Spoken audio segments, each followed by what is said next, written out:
Workshop. It takes practice, dedication, and time to master. The problem is that the training most salespeople get isn't effective. Over 90% of workshop and seminar content is forgotten within 30 days. However, there is a better way. Unlike other sales training programs, our Momentum system combines traditional teaching techniques, an interactive sales simulator, and video conference coaching. Allowing salespeople to learn and practice new skills is what sets us apart from other training providers. Our training programs have proven to be more effective than any workshop or seminar. We improve sales forces, guaranteed. Each week, your salespeople will complete one training module, which consists of several lessons and simulated sales calls.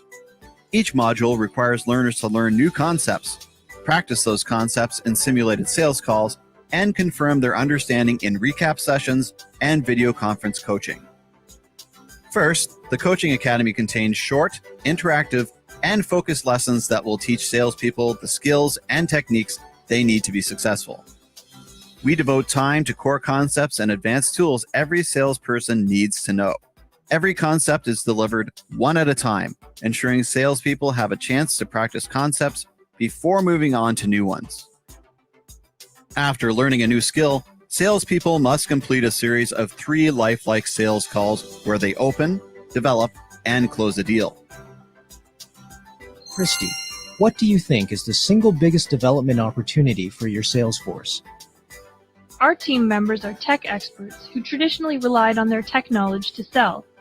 More and more, we are dealing with non-IT people who need a different approach. Momentum provides learners the opportunity to put techniques into practice immediately. This develops better habits leading to greater sales success. After successfully completing the sales simulation in each module, you'll review the key factors that led to the success in those sales calls. This guided reflection is crucial when it comes to creating long-term mastery. Beyond being the most effective sales training system available today, organizations that use Momentium enjoy several other benefits as well. The online training lets us track and record activity within each module.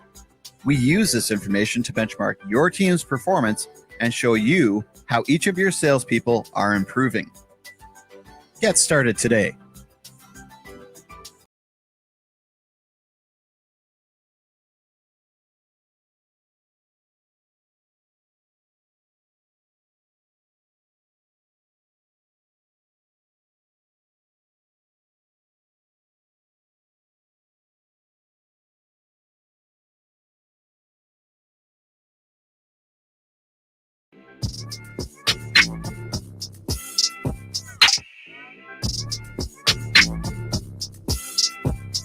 बिस्मिल्लाहिर्रहमानिर्रहीम, अस्सलाम वालेकुम। ये कोविड-19 तो हमारे पीछे ही पड़ गया। हमारा ख्याल था कि जल्दी ये सारी सूरत हाल ठीक हो जाएगी, लेकिन ऐसा नहीं हो पा रहा है और अब कुछ पता नहीं कि कब तक चलेगा। इसकी वजह से जो मसाइल पैदा हो रहे हैं वो बेशुमार हैं, लेकिन जो हमारे इस कॉन्फ्रेंस का मकसद है वो सेल्स से रिलेटेड जो चीज़ें हैं, वहाँ पे जो मसाइल पैदा हो रहे हैं उनके ऊपर हम बात करना चाह रहे हैं। और जो मेरा पोर्शन है उसके हवाले से मैं बात करना चाहूँगा कि सेल्स के वो लोग कि जो ज़ाहिर है ऑनलाइन घर पे रह के काम नहीं कर सकते। बहुत से लोग ऑनलाइन काम कर रहे हैं, सेल्स के लोग घर पे रह के काम नहीं कर सकते। तो उनको लोगों के से जाके मिलना है, अपने आप को ख़तरे में भी डालना है और साथ ही साथ सेल्स के ऑब्जेक्टिव्स भी उनको पूरे करने हैं। उनकी जो ज़हनी हालत है, उनके जो ज़हनी मसले हैं, फिर जैसे बहुत सारी कंपनियां अपने एम्प्लॉयर्स को कम कर रही हैं, अनएम्प्लॉयमेंट बढ़ेगा, उसके हवाले से जो जो ज़हनी मसाइल पैदा होंगे, फ्रस्ट्रेशंस पैदा होंगे, तो उनके हवाले से बात करनी है।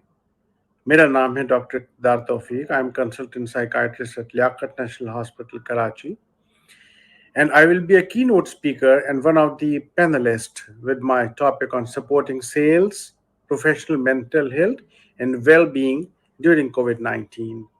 I will be live on Friday, July 10th, 2020 from 4 p.m. to 5:30 p.m. Pakistan's time.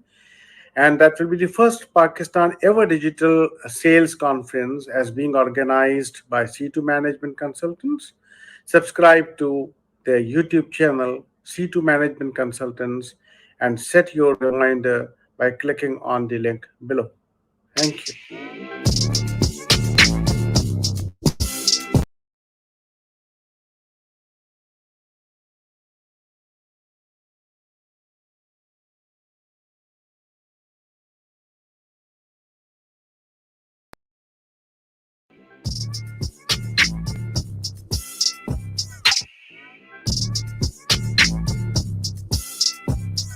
Mr. Mobilija, Director of Human Resource, Brooks Pharma. I will be the keynote speaker and one of the panelists with my topic on creating a sales coaching strategy. I will be live on Friday, 10th of July 2020 from 4 p.m. to 5:30 p.m. at Pakistan's first ever digital sales conference being organized by C2 Management Consultants. Subscribe to their YouTube channel, C2 Management Consultants, and set your reminders by clicking on the link below. Thank you in advance for your participation. See you on 10th of July, inshallah.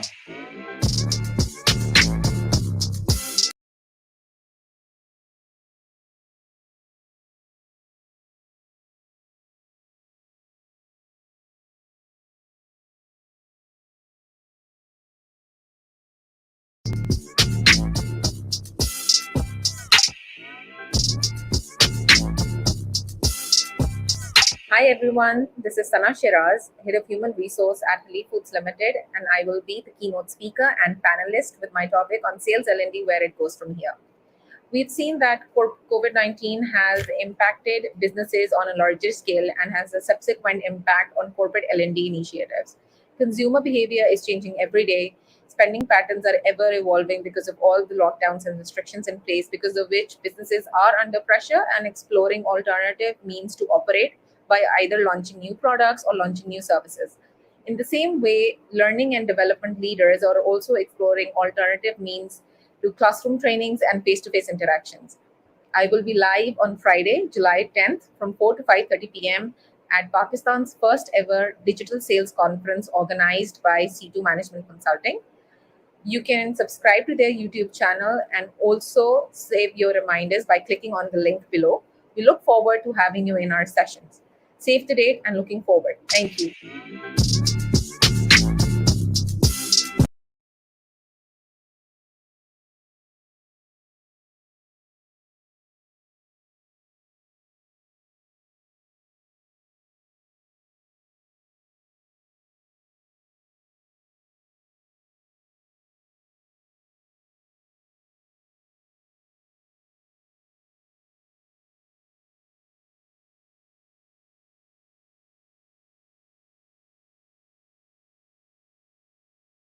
الله الرحمن الرحيم الحمد لله رب العالمين الرحمن الرحيم مالك يوم الدين إياك نعبد وإياك نستعين اهدنا الصراط المستقيم صراط الذين أنعمت عليهم غير المغضوب عليهم ولا الضالين.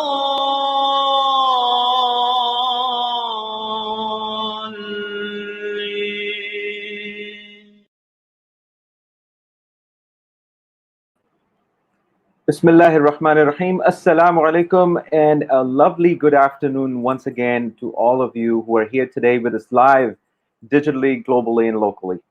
Welcome to Pakistan's first digital sales conference, Zooming into Sales, where our focus for the last day of the week, believe it or not, will remain the same, which is to redefine the need for business of sales in the new now. I am Sayyid Afanul Haq, and I am your host and moderator at C2MC. We focus on building stronger relationships and creating value, but creating profound shifts in the thinking and the behavior of leaders, teams, and the entire organization. Since it is the last day of the conference, we will have the honors to also introduce you to our CEO, Ms. Marguerite Zimmerman, who will be sharing her thoughts on the conference as well as her closing remarks. We would like to especially thank Dimensions Office as the elite sponsor of this conference, who is a one-stop solutions for all your office needs or workspaces by meeting your budgetary needs, delivery timeline, and can provide you the best after-sales service without compromising on quality. Dimensions Office has been in the business since 1996, who specializes in cater the needs of various industries, including office, health, education, banking, industrial, and also boutique office space. I will now play a video from Dimensions Office, which showcases some of their prestigious work, clients, and post-COVID workspace modifications.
Welcome back. Let me remind you why and the purpose behind the sales conference once again. Our objective was very simple, and we wanted this conference to raise the level of understanding for various organizational professionals by creating awareness that how survival, sustainability, and growth can be achieved with the best possible practices by redefining the need of sales in the new now. We believe that in responding to post-COVID-19, such discussions are very much needed in the new normal for the business of sales and its transformation. Let me also remind you once again the outline and schedule for the day, since it will be comprised of 3 panelists in today's session. It is divided into 2 parts. First part will be comprised of 3 keynote sessions with an opportunity for each of the panelists to deliver their own keynote on their chosen topic. They will be speaking for about 15 to 20 minutes. The second part to be followed by a panel discussion and live Q&A. That's when we'll open the floor to take up questions from you, so we can ask the same to the panelists for them to share their reflections on it. You can post your questions in the comment section at any time, and I'll do my best to share your questions on the screen. Now with this, without further ado, I would like to introduce our first keynote speaker, Dr. Iqtidar Tawfiq, who is an eminent psychiatrist with a vast experience of more than 30 years. He's a graduate from Dow University of Health Sciences, and during his course of journey, he clipped in 3 qualifications to his cap, including the Diploma in Psychiatric Medicine, MBBS, and FCPS, that's psychology, in degrees. But he did not finish his journey here, and he also secured MBA with flying colors. And he had been teaching advertisement and industrial psychology to different business institutions. He was declared as a professor of psychiatry by Pakistan Medical and Dental Council. He had been teaching in Bakai Medical University, which is in Karachi, and a medical university abroad in Saudi Arabia. And currently, he's working as a consultant psychiatrist in Liaquat National Hospital, which is also in Karachi. Good afternoon, Dr. Saab. With this, I'll take the pleasure and honors to introduce you to the audience live here so that everybody is watching you. How are you today, sir? Thank you very much. Good afternoon. I'm fine, mashallah. Thank you very much for a very brilliant, I must say, introduction. Absolutely, my pleasure. So from without further ado, I'll now let you deliver your keynote. And the floor is going to be yours, Dr. Saab, and then inshallah we'll catch up with you in the panel discussions after. Thank you. Okay. So should I start my? Yes, please. Okay. Bismillahirrahmanirrahim and assalamu alaikum audience. मुझे हमेशा अच्छा लगता है कि मैं उसी ज़बान में बात करूं कि जिसमें मैं समझा अच्छा सकता हूं और जिसमें शायद आप तक ज़्यादा बेहतर अंदाज में पहुंच सकूं। मेरे पास 15 मिनट हैं और मैं कोशिश ये करूंगा कि इन 15 मिनट में 2 बातें या 2 स्टेजेस पे ऐसी बातें रख सकूं कि जो एक तो बहुत ही एलिमेंट्री स्टेज का समझ लीजिए कि बात है, और एक बात ऐसी है कि जो थोड़ी सी उससे ऊपर की स्टेज की है। देखिए, कोविड एक गर्म हवा का झोंका बनकर हमारे ज़िंदगी में आया था, लेकिन अब ये मौसम बन गया है। एक ऐसा मौसम कि जिसके साथ गालिबन हमें कुछ अर्से जीना है, लेकिन इसके साथ साथ साइकियाट्रिस्ट के तौर पे भी और एक सीनियर सिटीजन के तौर पे भी, क्योंकि मैं एज्यूम करता हूँ कि आप में से बेशतर लोग जो हैं वो मुझसे उम्र में कम ही होंगे, तो मैं आपको ये बताना भी चाहता हूँ कि अल्लाह का शुक्र है कि पाकिस्तान में सूरत हाल काफ़ी बेहतर हो गई है। और अब हमारे जिस हॉस्पिटल में मैं काम करता हूँ वहाँ पर भी, और लाहौर से भी इतलात मेरे पास हैं कि हमारे पास मरीज अल्लाह का एहसान है कि कम हो गए हैं। अब क्योंकि हमें इस मौसम में जीना है, तो पहली बात तो ये है कि मैं आपको थोड़ा सा ये बताऊं कि कोविड एक रियलिटी तो है और एक ऐसा वायरस कि जिसके बारे में हमें सारी इंफॉर्मेशन है ही नहीं, लिहाजा हम इसका बचाव कैसे करें और क्या ना करें, या ट्रीटमेंट कैसे करें, ये मसाइल हैं। लेकिन यहाँ पे एक चीज़ समझ लीजिए, और वो ये कि डर और खौफ में क्या फ़र्क होता है। देखिए, डर हमें ख़तरे से बचाता है।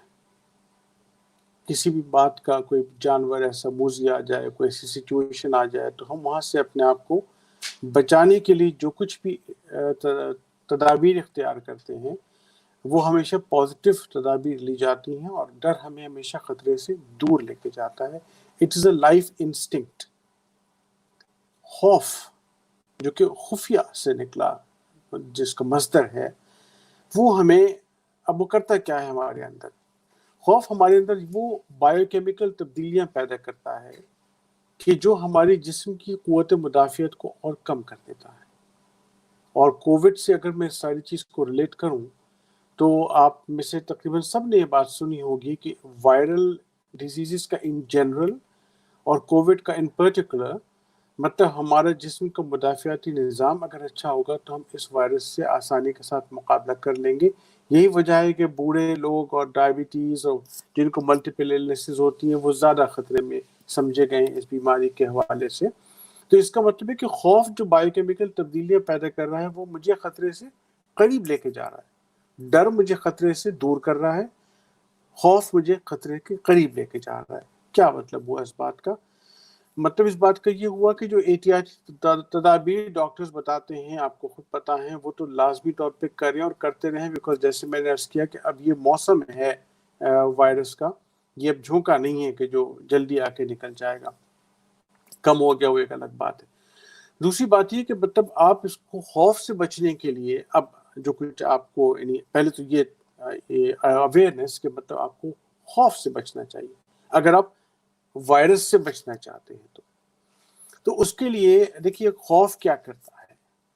خوف ہمارے اندر اینگزائٹی پیدا کرتا ہے، ہمارے اندر ایک ایسی کیفیت پیدا کر لیتا ہے کہ جو میں ہر وقت وہ ایک ایسی کیفیت میں رہوں کہ جہاں پہ میرے دل کی دھڑکن تیز رہے، جہاں پہ میرا بلڈ شوگر اوپر رہتا ہے، اور میں مطلب ایک ایسی ہراسمنٹ کی کیفیت میں رہتا ہوں.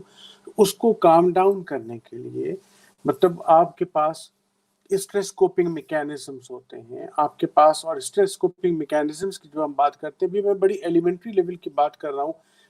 مجھے اندازہ تو یہ ہے کہ کیونکہ آج کل اسٹریس کوپنگ اسٹریٹجیز آپ کے کارپوریٹ ورلڈ کا حصہ بن گئی ہیں، لہٰذا آپ شاید یہ باتیں پہلے بھی سن چکے ہوں گے، لیکن اس کے باوجود میں دوہرا دیتا ہوں کہ اسٹریس کوپنگ اسٹریٹجیز آپ کی انگزائٹی، آپ کی اسٹریس کو کم کر دیتی ہیں. اور اسٹریس کوپنگ اسٹریٹجیز کی جب ہم بات کرتے ہیں تو اس کا مطلب یہ ہوتا ہے کہ ہمارے پاس دو برانچز ہیں اس کی. ایک ایموشن ریلیزنگ اسٹریٹجیز، اور ایک جو پرابلم ایگزیکٹلی آپ کو ہو رہا ہے اس کو آپ کیسے ہینڈل کریں. اچھا، ایموشن ریلیزنگ کے بارے میں میرا نہیں خیال کہ کوئی کنفیوژن کسی کو ہونا چاہیے کہ جب آپ اپنی بات کہہ دیتے ہیں، جب آپ اپنے خدشات کسی کے سامنے نکال دیتے ہیں، جب آپ کے سامنے کوئی بات کرنے والا ہوتا ہے تو آپ کا ایموشنز نکل جاتے ہیں، اور آپ کے ایموشنز نکل جاتے ہیں تو اس کے بعد پھر آپ کس طرح سے اپنی دماغ کو دوبارہ آرگنائز کر کے پرابلم سالونگ ایٹیٹیوڈ کی طرف آتے ہیں کہ اب جو میرا مسئلہ ہے اس کو میں کیسے حل کروں، اس کو میں کیسے سالو کروں. مسئلہ کیا ہے؟ مسئلہ تو فی الحال جس بارے میں یہ ساری کانفرنس ماشاءاللہ اتنی آپ نے اچھی اور کامیاب کانفرنس آپ نے منعقد کی ہے، مسئلہ تو یہ ہے نا کہ سیلز کے جو پرابلمس ہیں اس کو کیسے ہینڈل کیا جائے. اب دیکھیے سیلز والوں کے مسائل جو ہیں وہ تھوڑے سے مختلف ہیں. مجھے اگر دیکھ لیجئے میں ایز اے سائیکیٹرسٹ میں گھر بیٹھے سارا کام کر سکتا ہوں، ورک فرام ہوم کر سکتا ہوں، لیکن اگر میں سرجن سے چاہوں کہ وہ بھی سارا کام ورک فرام ہوم کر لے تو وہ یہ نہیں کر سکتا. آپ یا مارکیٹنگ والا یا ڈیزائننگ والا گھر بیٹھ کے کام کر لے تو وہ کر لے گا، لیکن اگر آپ چاہیں کہ سیلز والا بھی گھر پہ بیٹھ کے کام کر لے تو وہ نہیں کر پائے گا. تو سیلز والے کے خدشات، سیلز والے کے مسائل میرا خیال ہے کہ عام ورکر سے، عام امپلائی سے بڑھے ہوئے ہیں. نہ صرف مسائل بڑھے ہوئے ہیں بلکہ تھوڑی سی جو ایک اپورچونیٹیز ہے اس کا سبھی کو سامنا ہے کہ وہ تھوڑی سی کنسٹرکٹ ہو گئی، تھوڑی سی کم ہو گئی. گھر سے باہر نکلیں گے اپنے آپ کو بھی ایکسپوز کریں گے، جب واپس گھر میں آئیں گے تو اپنے گھر والوں کو بھی ایکسپوز کریں گے، ایکسپوز ہو سکتے ہیں. تو اس کا مطلب کیا ہوا کہ غالباً یہ مسئلہ سیلز والوں کا تھوڑا سا زیادہ ہے نسبتاً اور لوگوں کے. لیکن یہ بات کہنے کا مطلب یہ نہیں کہ سیلز والے بیٹھ جائیں اور کہیں کہ جی بس ٹھیک ہے جی ہمارا مسئلہ تو زیادہ ہے اب ہم کیا کریں. اس کا جواب میں نے آپ کو پہلے دیا کہ ڈر اور خوف. اگر آپ خوف زدہ ہیں تو گھر کے اندر بھی بیٹھ کے خوف زدہ ہی رہیں گے. ہمارے جو کلینکس میں لوگ آتے ہیں وہ یقیناً ان میں سے بے تحاشا ایسے لوگ ہیں کہ جو گھر میں کمپلیٹلی لاک ڈاؤن ہے لیکن پھر بھی انگزائٹی کا شکار ہے. اور میں ان کو یہ بتاتا ہوں کہ دیکھو اگر تم ایسے کرتے رہو گے تو تم اپنے آپ کو اس چیز کے قریب پہنچا دو گے جس سے تم بچنا چاہ رہے ہو. تو سیلز والوں کے لیے بھی میری یہ ایک میسج یہ ہے کہ دیکھیے آپ وہ ساری احتیاطیں کریں، ان آدمیوں سے زیادہ کریں کہ جو مارکیٹنگ والے ہیں، بیکاز مارکیٹنگ والوں کو جا کے کلوزلی جا کے اپنے آپ کو ایکسپوز نہیں کرنا ہے لیکن پرابلی آپ نے کرنا ہے. تو so you should have sub کچھ کریں، لیکن اگر آپ گھر میں ڈر کے بیٹھ جائیں گے تو وہ ڈر خوف میں کنورٹ ہو جائے گا. اور جب ڈر خوف میں کنورٹ ہو جاتے ہیں تو پھر وہ جو اسٹریس ریلیزنگ میکینزمس ہیں جو میں شاید تھوڑے سے بتائے، تھوڑے سے بھی آپ کو اور بتاؤں گا، وہ پھر کام نہیں آتے. جب انگزائٹی کی بیماری اگر آپ کو ہو جائے تو پھر یہ سارے میکینزمس کام نہیں آتے، پھر آپ کو ٹریٹمنٹ ہی لینا پڑتا ہے. اچھا اب اس میں اگر چیزیں اور دیکھیں کہ کانسیکوینسز کیا ہوتے ہیں خوف کے. دیکھیے اسٹریس کا کانسیکوینس تو خالی یہ ہے کہ آپ زیادہ کئی دفعہ آپ زیادہ اچھے پروڈکٹیو ہو جاتے ہیں. غالباً آپ کو اس بات کا اندازہ ہوگا کہ اسٹریس جو ہے وہ اگر نہ ہو تو میں کام ہی نہ کر سکوں. Stress is a positive motivating force. لیکن ہاں اسٹریس جب کہتے ہیں کہ درد کا ہر حد سے گزرنا ہے دوا ہو جانا، لیکن یہ والی درد جو ہے وہ حد سے گزر کے دوا نہیں ہوتی بلکہ مسئلہ بن جاتی ہے اور آپ اور ڈس آرگن. تو میں اب اس طرف آنا چاہتا ہوں کہ اگر آپ اور ڈس آرگنائز ہو جائیں گے تو ایک طرف تو دیکھیے مارکیٹ کی کیا پوزیشن چل رہی ہے کہ ان امپلائمنٹ بھی چل رہا ہے، ڈاؤن سائزنگ بھی چل رہی ہے، بہت ساری ہماری میڈیکل آرگنائزیشنز میں بھی سیلری کٹ ہو گئی ہے، ٹائمنگز بڑھ گئے ہیں، بہت ساری چیزیں ایسی ہو گئی ہیں. اور ایسے میں اگر ہم ڈس آرگنائز بھی ہو جائیں تو اس کا مطلب ہے کہ ہمارے مسائل تھوڑے سے اور بڑھ جائیں گے. اور ڈس آرگنائز ہم کب ہوں گے؟ کہ جب ہم اسٹریس کی ہینڈلنگ کو نہیں سمجھیں گے. تو اسٹریس کی ہینڈلنگ کو جیسے کہ میں نے عرض کیا کہ پہلی بات تو یہ سمجھ لیجئے کہ it is an absolutely normal emotion. اگر آپ پریشان ہیں تو آپ ٹھیک پریشان ہیں. اگر آپ پریشان نہیں ہوں گے تو میں پریشان ہو جاؤں گا کہ بھئی یہ کیسے لوگ ہیں کہ جو پریشانی پہ پریشان نہیں ہو رہے، because this is more of a grave psychiatric illness. اگر آپ پریشانی کی بات پہ پریشان نہیں ہوتے تو سمجھ لیجیے کہ آپ زیادہ بیمار ہیں. تو آپ پریشانی کی بات پہ پریشان ہیں تو اس کا مطلب ہے کہ آپ کے ریئیکشنز نارمل ہیں. اس کے بعد آپ کہہ دیجئے، ڈسکس کر لیجئے، اینڈ دین ڈسکس کرنے کے بعد اس کے بعد اگلا جو پوائنٹ آپ کا آئے گا وہ یہ کہ جیسے اب آپ نکل رہے ہیں، گھر سے نکل رہے ہیں چیزوں کے لیے، تو دیکھیے ہم اپنے جنرلی بھی یہ بات بتاتے ہیں کہ اگر آپ چاہتے ہیں کہ آپ ایک اچھے پروڈکٹیو ورکر رہیں irrespective of اسٹیج سیلز اور مارکیٹنگ اور واٹ ایور، اگر آپ اپنی زندگی کو ڈسپلن میں رکھیں گے ایز فار ایز پاسبل تو آپ اسٹریس سے دور رہیں گے. ہم بات کس کی کر رہے ہیں کہ پتہ آپ کو اسٹریس سے کیسے بچائیں پہلی بات، اور اس کے بعد اگر آپ اسٹریس میں آ ہی جائیں تو اس سے آپ کو نکلنے کے لیے کیا کیا تدابیر اختیار کرنی چاہیے. تو جو ڈسپلن کی میں نے آپ سے بات کی ہے، اور ڈسپلن میں جو سب سے امپورٹنٹ بات لیڈیز اینڈ جینٹلمین، بچوں اور بچیوں، وہ یہ آتا ہے کہ اگر آپ اپنی بایولوجیکل ریکوائرمنٹس کو بالکل ڈسپلن کے مطابق پوری کر لیں تو آپ جیت گئے. اور بایولوجیکل ریکوائرمنٹ میں جو سب سے امپورٹنٹ چیز آتی ہے وہ سلیپ، نیند. نیند کیسے؟ 5 سے 8 گھنٹے نیند ہونی چاہیے. سیلز والوں اچھی طرح سن لو، مارکیٹنگ والوں اچھی طرح سن لو، 5 سے 8 گھنٹے نیند ہونی چاہیے. لیکن یہ 5 سے 8 گھنٹے ایسا نہیں کہ صبح 5 بجے سوئے اور رات کو دوپہر 12 بجے اٹھے، 10 بجے اٹھے. نو نو نو، یہ نظام ہے قدرت کا جو ڈارک آورز کے ساتھ منسلک کر دیا ہے قدرت نے، اللہ میاں نے، یا جس بھی اسکول آف تھاٹ اور اسکول آف ریلیجن سے آپ بلانگ کرتے ہیں، ہر یہ ڈارک آورز کے ساتھ. اگر آپ ڈارک آورز میں یہ نیند پوری کر رہے ہیں تو اگلے دن جب آپ اٹھیں گے تو فریش اٹھیں گے اور اپنے آپ کو زیادہ آرگنائز کر کے چیزوں کو کر سکیں گے. مسائل وہی رہیں گے پر آپ کی قوت مدافعت اچھی رہے گی، آپ کی پاور آف اسٹرگل جو مینٹین رہے گی. ڈائٹ ہوئی، صحیح ٹائم پہ سونا، صحیح ٹائم پہ کھانا، تھوڑی ایکسرسائز. میں آپ کو یہ بتا رہا ہوں how to cope up with your stressful situation. تھوڑی ایکسرسائز، تھوڑا سا واک، تھوڑا سا گھر والوں کے ساتھ شیئرنگ، تھوڑا سا دوستوں کے ساتھ sharing.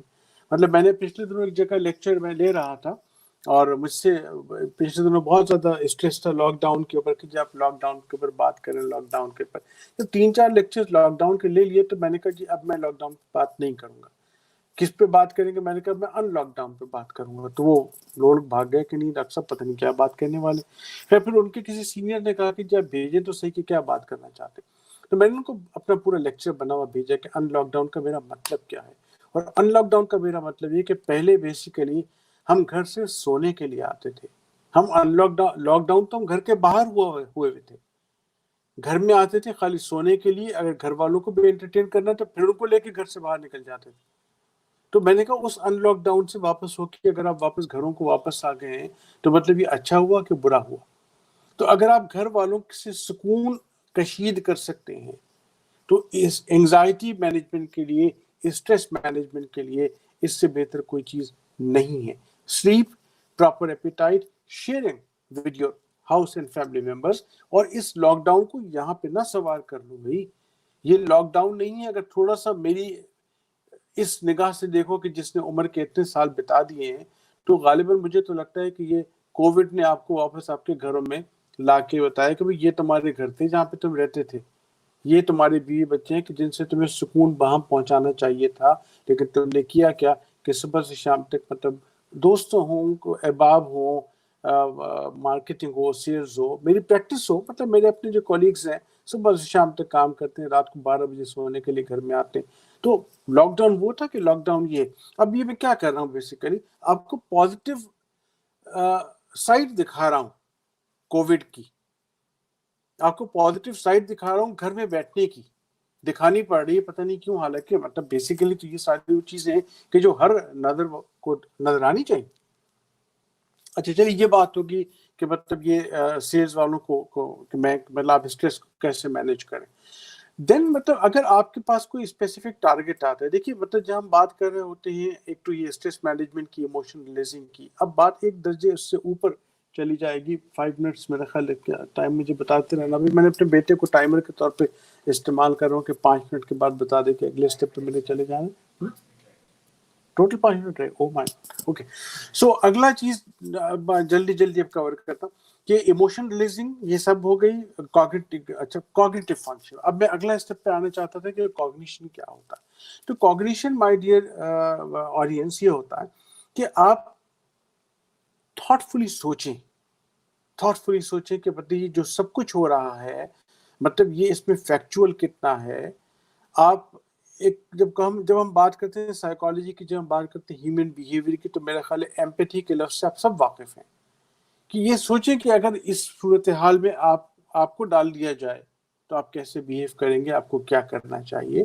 So awareness of situation جو ہے وہ بڑی امپورٹنٹ ہے.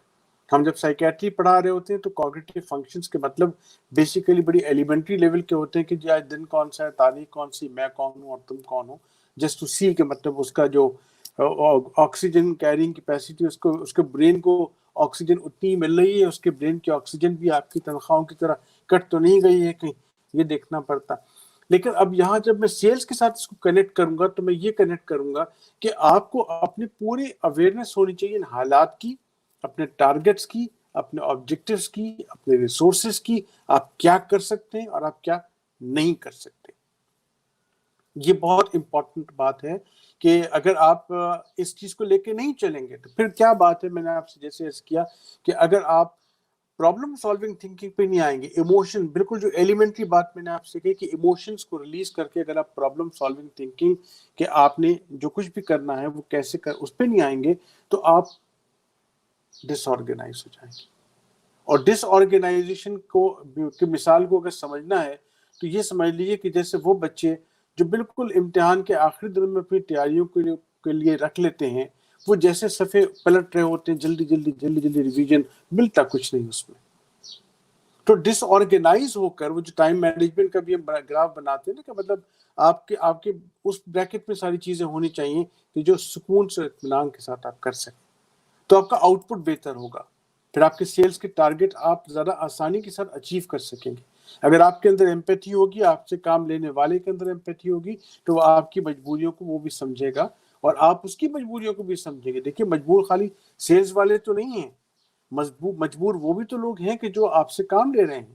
اپرچونٹیز سب کے لیے کم ہے, ٹھیک ہے. تو کوگنیشن سے میری مراد یہ تھی کہ مطلب آپ کو پوری اویئرنیس ہو, انسائٹ ہو, آپ کو اورینٹیشن ہو, اپڈیٹ ہو آپ پورے سچویشن کے ساتھ, اور اس کے بعد آپ چیزوں کو لے کے چلیں گے.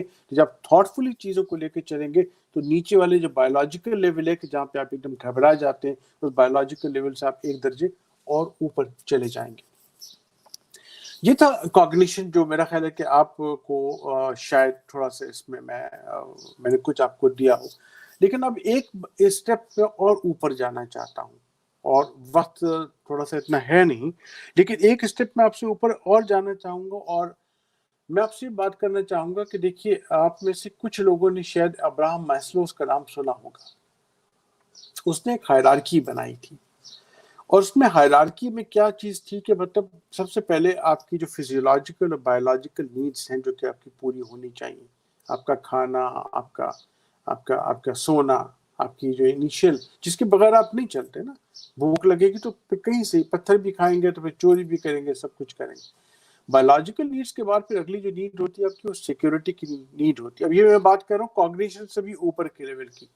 تھاٹ تو آپ نے بنا لی, ٹارگیٹ بنا لیا, بڑا اچھا سے چارٹ بنا لیا آپ نے, اویئرنیس بھی دیکھ لیا, آپ نے یہ بھی دیکھ لیا کہ آپ کا مارکیٹ کہاں ہے, آج آپ نے کس کو جا کے پکڑنا ہے اپنی سیلز کے لیے. یہ سارے تو بالکل وہ شعوری کام ہے کہ جو آپ نے بہت اچھی طرح سے آرگنائز کیا, تاکہ آپ اینکشس نہیں ہوئے, تاکہ آپ کے اندر وہ ہائیک آف اسٹریس ڈیولپ نہیں ہوئی کہ جو آپ کو ڈس آرگنائز کرتی.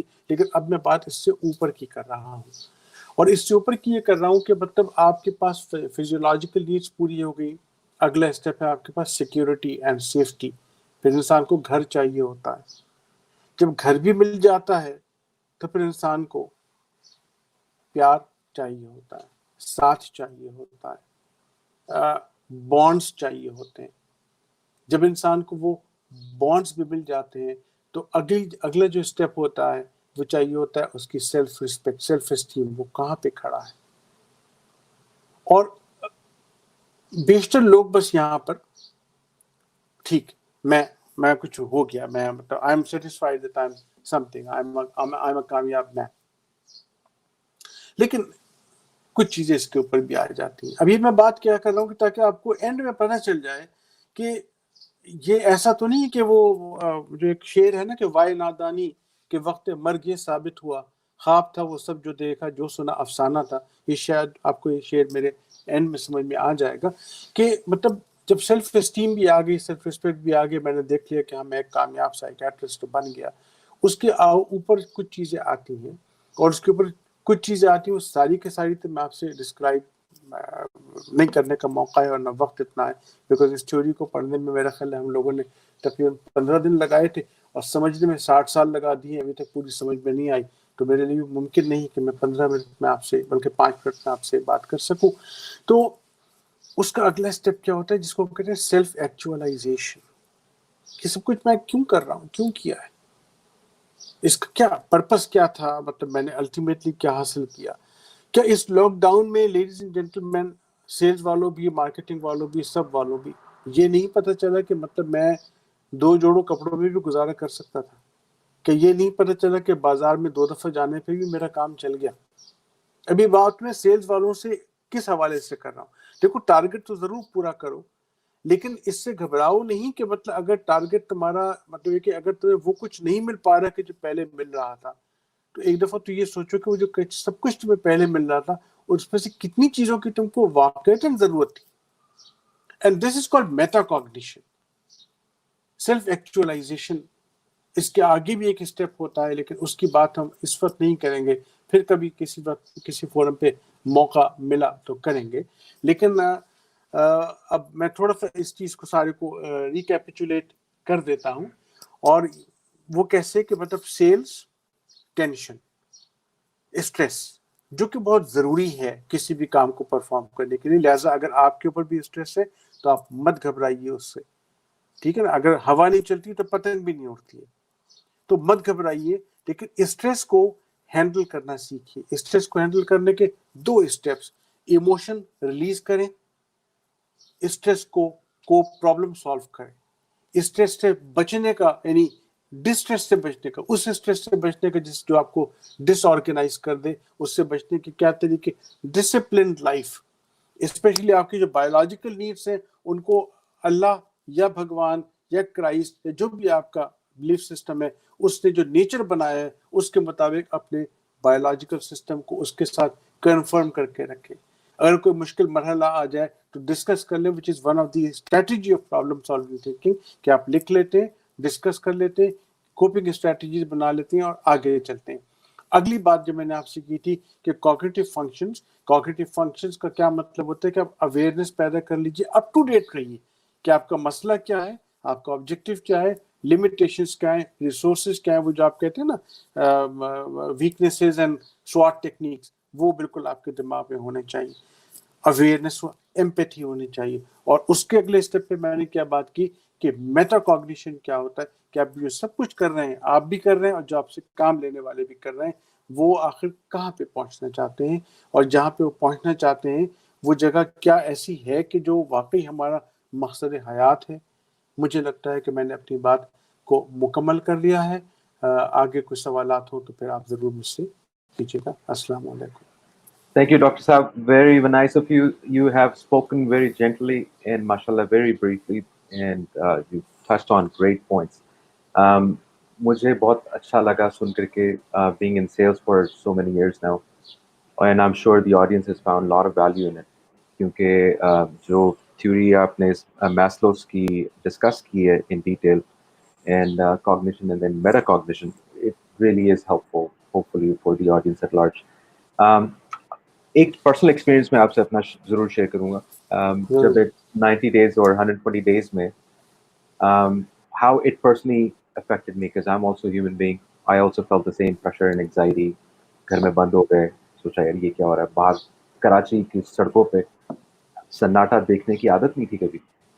So even the sannata was creating this anxiety, right? Not so much of pandemic itself, लेकिन what has happened to the city of Karachi, the city of lights. So, this panic also came on me. लेकिन मुझे जो सबसे ज़्यादा फ़ायदा मिला वो नमाज से मिला, अल्लाह रब्बुल इज़्ज़त की बारगाह में झुकने से मिला, अल्लाह से अपनी बातों को करने से मिला.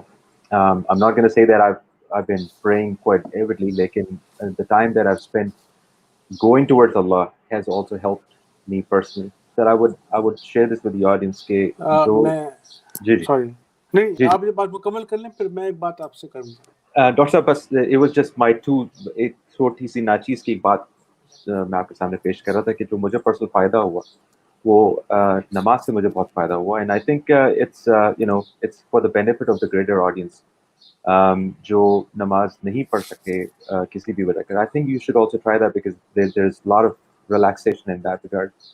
And inshallah, Allah has sent this pandemic. Allah is the one who's gonna take this away. He's the only one. We have tried whatever we could, technology, even the cure for it in terms of vaccination and everything. In humans, we have proven ourselves that we are without any solution right now, right? We are still working on it, although it had hit us 4 months ago.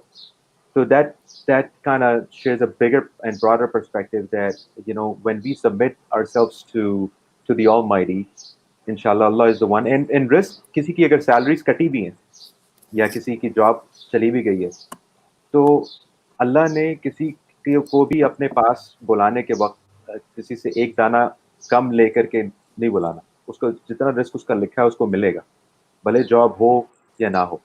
So that's my personal belief that I thought I'll bring it up. Please, आप कुछ कह रहे थे? बिल्कुल, ये तो metacognition की आपने बहुत ऊपर के लेवल की बात की, बिल्कुल सही कही आपने कि रिजल्ट तो सबको मिलेगा ना, लेकिन आपने जो सन्नाटे की बात की थी कि कराची के सन्नाटों को हमें देखने की आदत नहीं थी, कभी हमें ये भी सोचना चाहिए कि जब हम पूरे दिन घर से बाहर रहते थे तो हमारे घरों में कितना सन्नाटा था.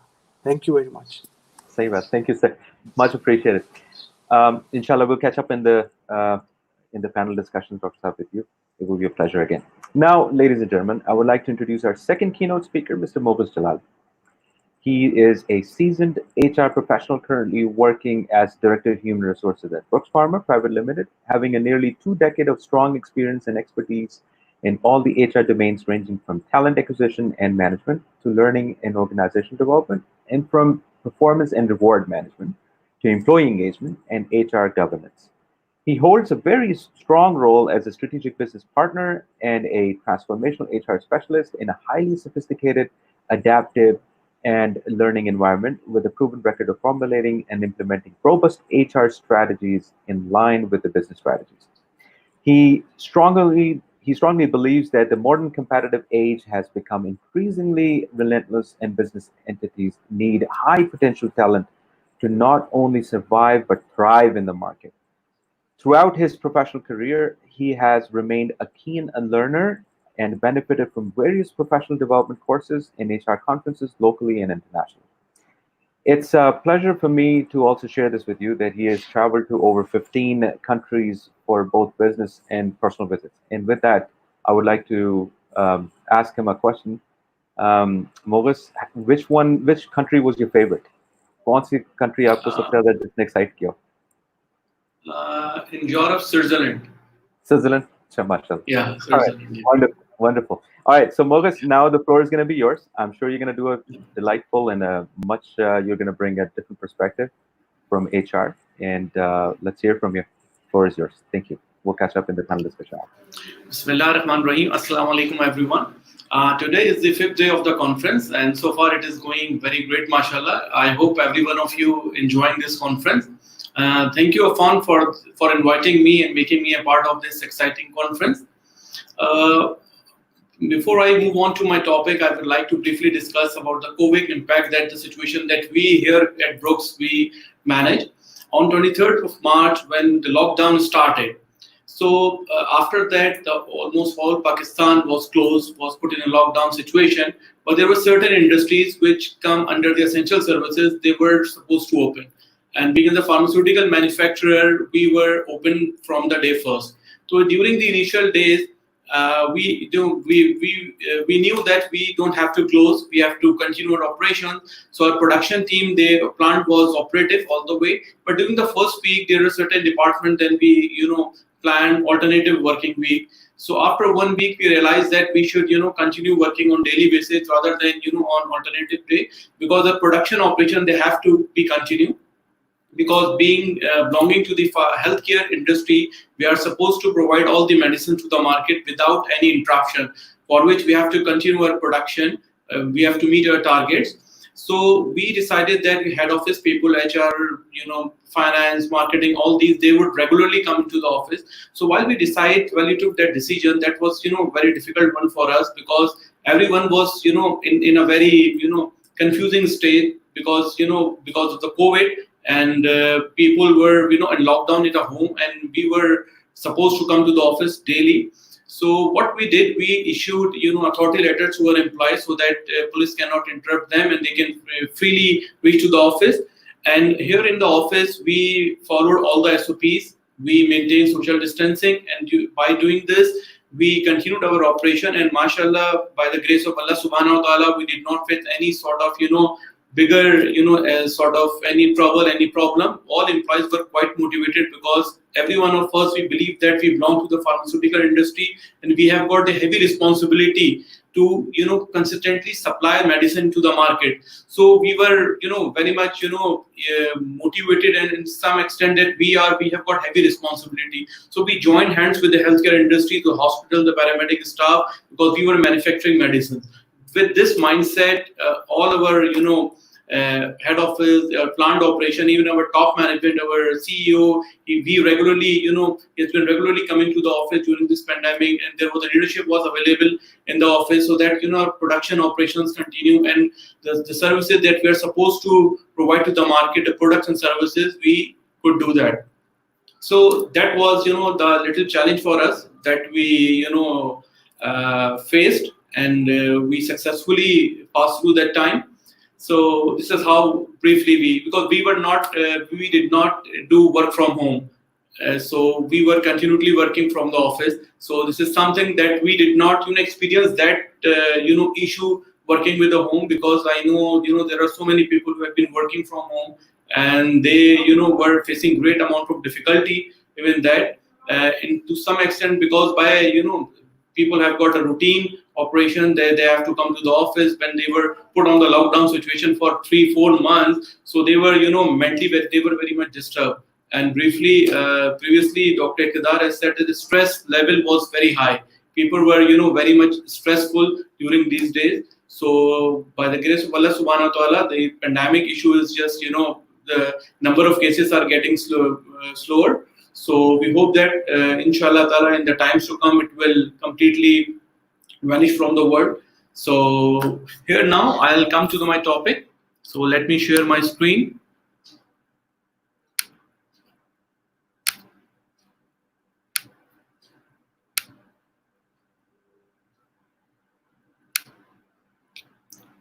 Okay. I hope every one of you can see my screen. So my topic is sales coaching strategy. So there are 3 words: sales, coaching, and strategy. I would not be talking about sales because during the last 4 days, eminent speakers have been talking about sales, who have shared their experience, their perspective, their experience during this COVID-19 and how they tackle the situation.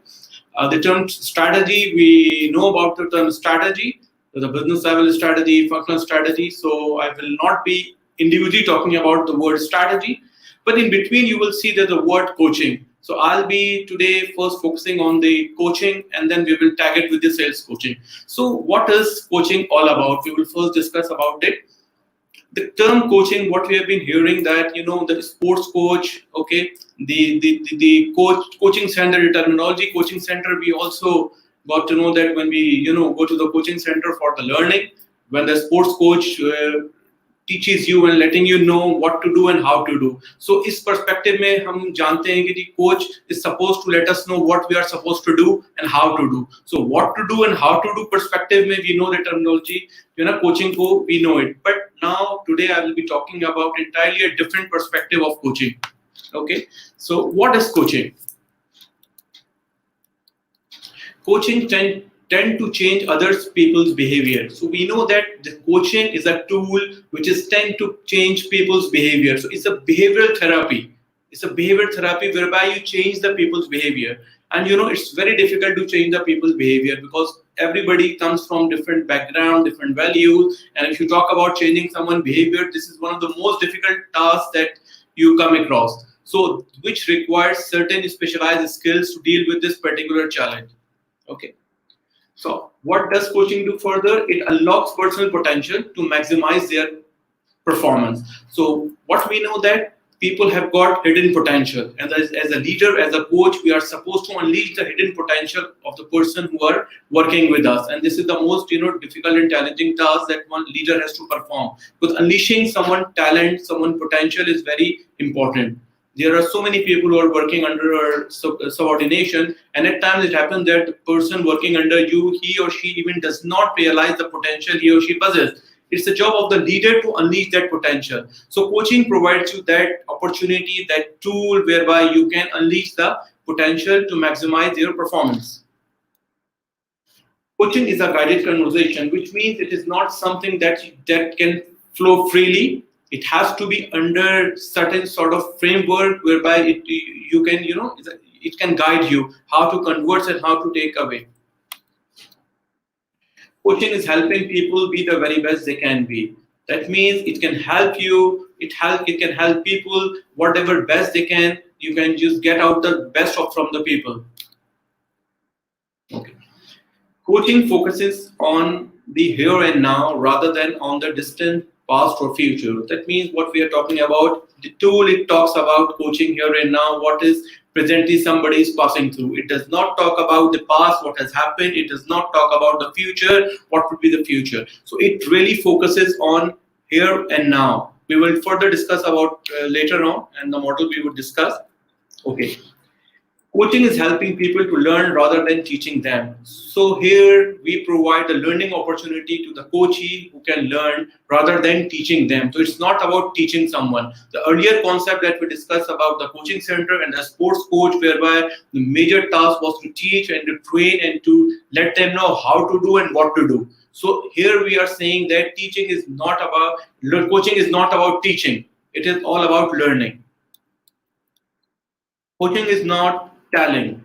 Coaching is not advising. Coaching is not suggesting. So when we talk about the coaching, we are not supposed to tell someone what to do. We are not supposed to advise people. We are not supposed to suggesting people. We are not supposed to recommending people what they should do. Rather, what we are supposed to do in the coaching, we will discuss later on now. Okay, the International Coaching Federation defines coaching as partnership with clients in a thought-provoking and creative process that inspire them to maximize their personal and professional potential. Okay, here you will focus a thought-provoking and creative process. It's the creative and thought-provoking process whereby you maximize not only personal but also professional potential. So professional and personal, both potential you unleash, whereby when you get engaged with the coaching process. Here we would discuss the difference between training, mentoring, counseling, and coaching. Okay, at times we, confuse with the term training, mentoring, counseling. We just, connects the terminology of coaching with these three of the things. So we will be briefly discuss about here the difference between all four terminologies. Okay, number one, the training. Training is a process of teaching new and or present employees the basic skills they need to effectively perform their job. We know what the training is. That training is to bridge the gap between current performance and the desired level of performance. Okay. Here, then we talk about the mentoring. Mentoring relationship usually focus on the future, career development, and broadening an individual's horizon. Okay. Here, when we talk about the mentoring, we know someone whom we respect, whom we trust, and whom we believe that whatever my mentors say to me, I would follow. Okay. That means here talents comes here. Your mentor would tell you something and you would follow because he's your inspiration, because you follow him, you like him. Okay. Then we talk about the counseling.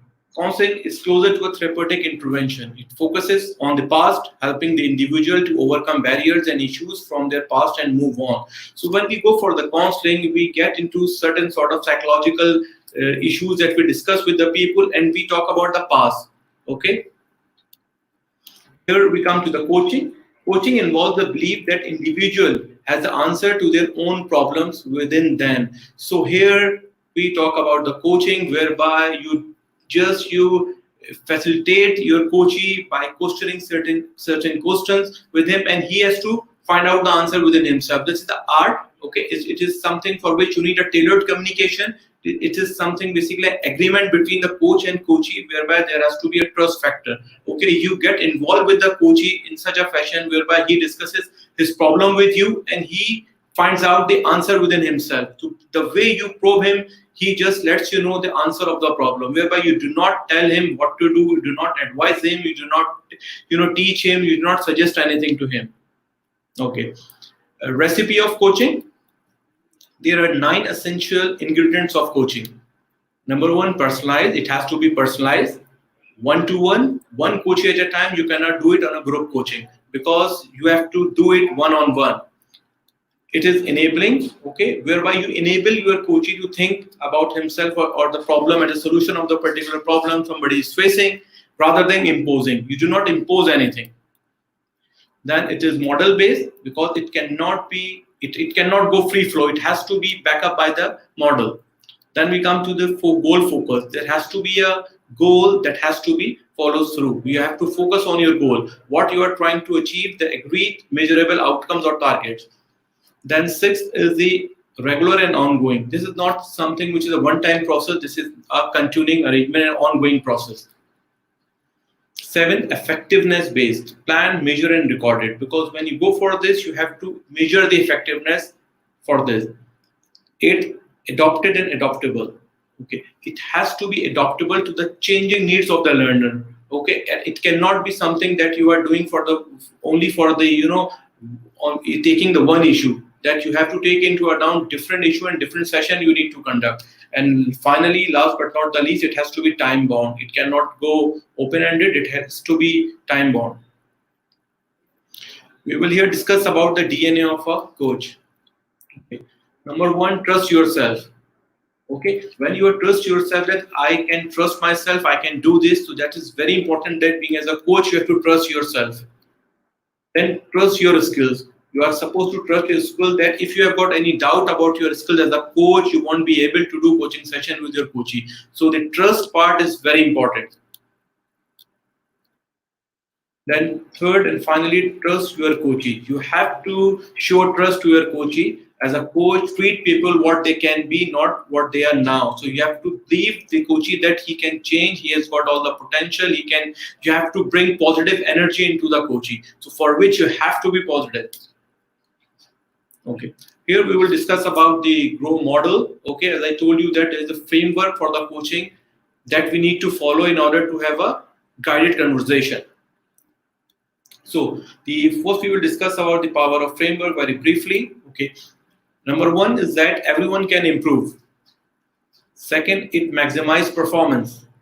Third, it unleash potential.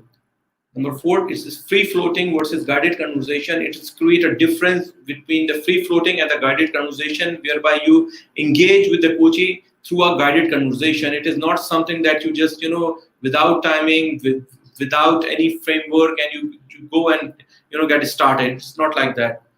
You have to stay on a track, and that has to be one united process to follow. Okay, the process that we have set for the coaching that you need to follow. We will briefly discuss about it later on. Okay. So there are 4 stages of the GROW model. Number 1, goal. Number 2, reality. Number 3, options. And number 4, way forward. Okay, number 1, goal. Where the coachee wants to be. First of all, you have to decide that what the problem the coachee has and where he wants to be, that you need to figure out by questioning and questioning.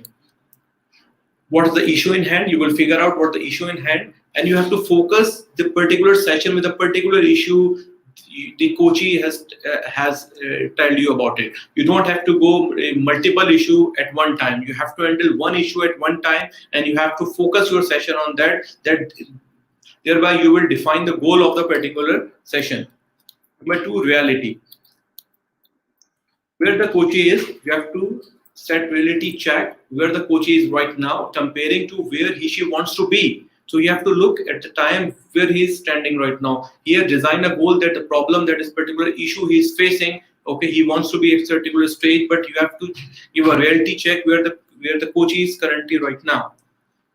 What is holding him or back? What are the issues he is facing which is pushing him or her back? He is not able to perform the way he's supposed to perform, what he really wants to do. What are the issues? You have to give a reality check. Maybe sometime it happens that, the coaches says that his boss, did give biasness with him. He does not, he always against him. In the general remarks, he just, the perception that he has, maybe it may be right, it may be wrong, but you need to figure out what exactly by proving different question with him, whereby you have to separate facts from opinion. You may ask for the example that suppose if your subordinate, if your coachee says that he is having certain sort of problem and with his boss, with his colleagues, so you need to go particular question. When you ask particular question, he will get into the reality phase, whereby he would realize whether he is really having any issue or not. Okay, then help the coachee view the situation from neutral point of view.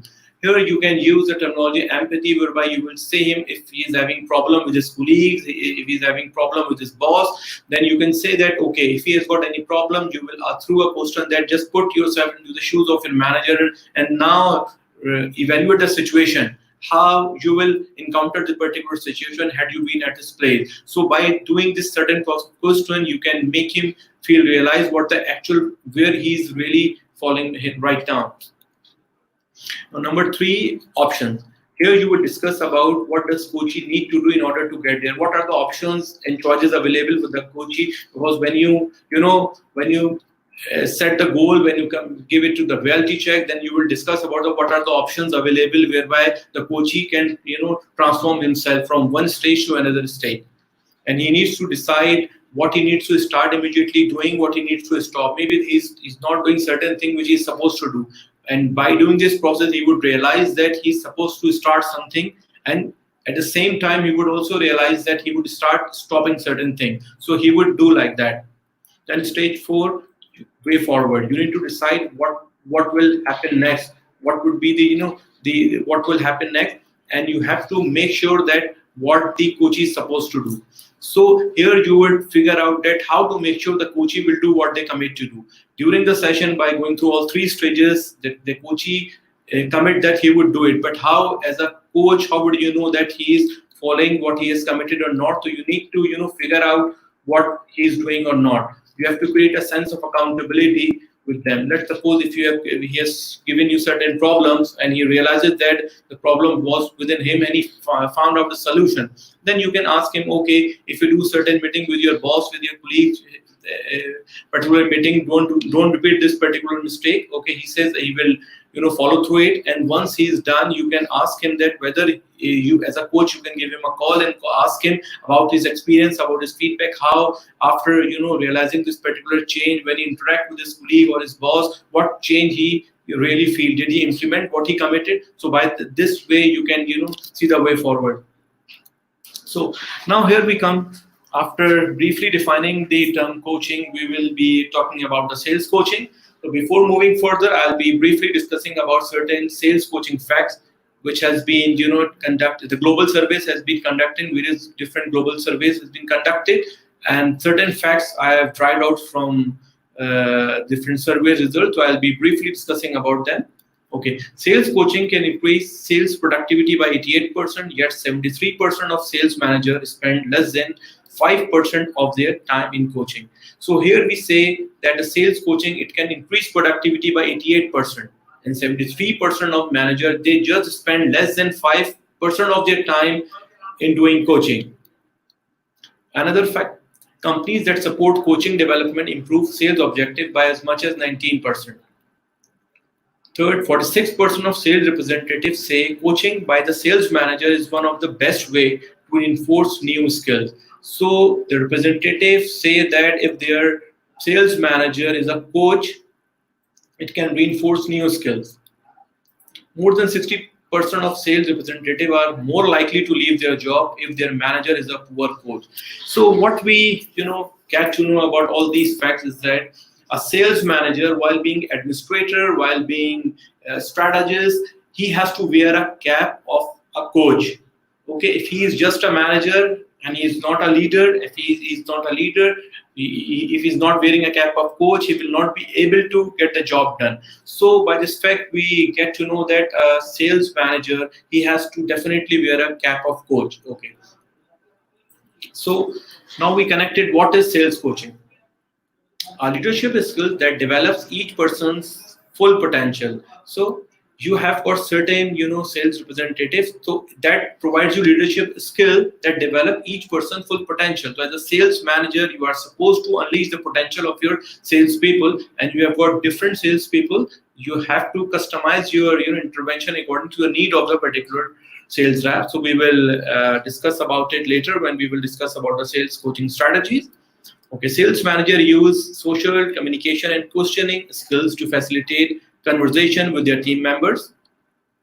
It allows them to discover areas for improvement and possibilities to break through to new level of success. So we figure out that if the manager, he does not wear a cap of coach and he is just like a manager, he is wearing a cap of a boss, and so he will not be having a good relationship with his subordinate, with his sales team. So as a sales manager, he has to ensure that he's maintaining good relationship with his sales team. Okay, he has to demonstrate a leader. Okay, if we call someone as a leader, so a leader has to have a coaching skills. If we say a leader, if he does not have a coaching skills, so he cannot be a leader. So leadership skills, it is built in that a leader, if we say someone to be a leader, he has got a coaching skill.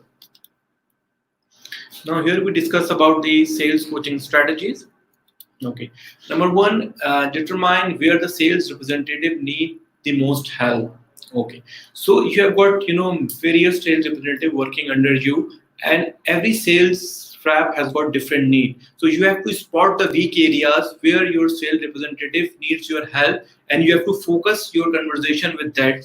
Okay, once you identify the particular need, you will you will be able to remove that particular weaknesses and the issue that he is facing, and you will help him by through coaching, so he will be motivated.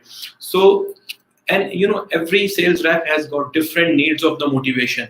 So if you talk about Herzberg two-factor theory, okay, whereby he says that your salary, incentives, your company policy, these are some of the things which are hygiene factor. If they are present, your employee would be satisfied. But if these are not present, employee will be demotivated. Their presence will not motivate employees, rather it just satisfies. Okay, these are hygiene factors. And the motivators are encouragement, recognition, career growth, development. All these things gives all these things motivates your sales rep. Okay, so being as a sales manager, one is supposed to use the motivation strategy. Second is start small and stay relevant. Okay, because when you're doing it for the first time, you have to first session you have to make it small, and you have to stay relevant. That means you have to focus on the particular issue, and you have to make sure that you do not switch your role being as a coach from as telling. You don't have to be into the suggesting someone. You don't have to be counseling side. You don't have to be mentoring, because it's very important that you stick to the coaching guidelines, for which you need to be a trained coach.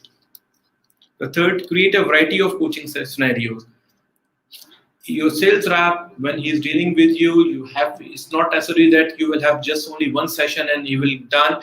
And during each session, you will focus on particular issue that your sales rep is facing, and once it is done, then you will go for other session, and you will make that part of your habit. If you just keep doing it, your sales rep will be connected with you. They will maintain a unique agreement with you, whereby you will have a good rapport with him, so you can increase the productivity of your sales rep. Then share it with the team with express permission. Okay, when you're going into the coaching session, it is meant to be confidential, and you are not supposed to disclose it to anyone. But here you can use it as a branding strategy. If your particular subordinate allows you, that your sales rep allows you to share the result, then you can allow the rear with the team, especially those teams which are geographically in a dispersed location. So with that permission, you can discuss the outcome, the success story of the coaching, and you can share so that they can motivate. Now, actively seek out internal and external resources. What does it mean? Okay, coaching, the sales manager, he cannot immediately start doing coaching. He has to learn that particular skill. He has to be a coach. Okay, he needs to learn it, and then once he learns, then he has to start coaching process. For the initial session, the sales manager, he needs to get the help from someone from the internal organization. If somebody is a certified coach, and from the L&D section, from the HR side, or from the external consultant, or somebody who is a certified coach. So he will be sitting with you during this session. Then you will learn about the sales coaching strategies and how you have to conduct the particular session. Once you are experienced doing it, then you will be able to manage it accordingly. But the main point is that if you do not follow the proper rules of sales coaching, then if you jump from your functional areas, from coaching to your functional areas, if you start advising him, if you start directing him, if you start telling him what to do, he's not supposed to do, and if you switch traditional role, if you get into traditional role of coaching, so that will not serve the purpose. So here you have to make sure that you are properly, you have got all the trainings of the coaching, you are properly learning, and then you apply the coaching with your sales manager. So this is from my side. I hope I am on time. Done a great job with this, because I think I wanted to introduce this topic for the audience. Not to introduce really, this topic has been there for ages. Lekin aajkal ki this day and age, especially, this topic is going to be very beneficial for managers, as you rightly said, because what makes a leader is for him or her to be a very effective manager, but at the same time, a combination of being a good manager and effective coach, right?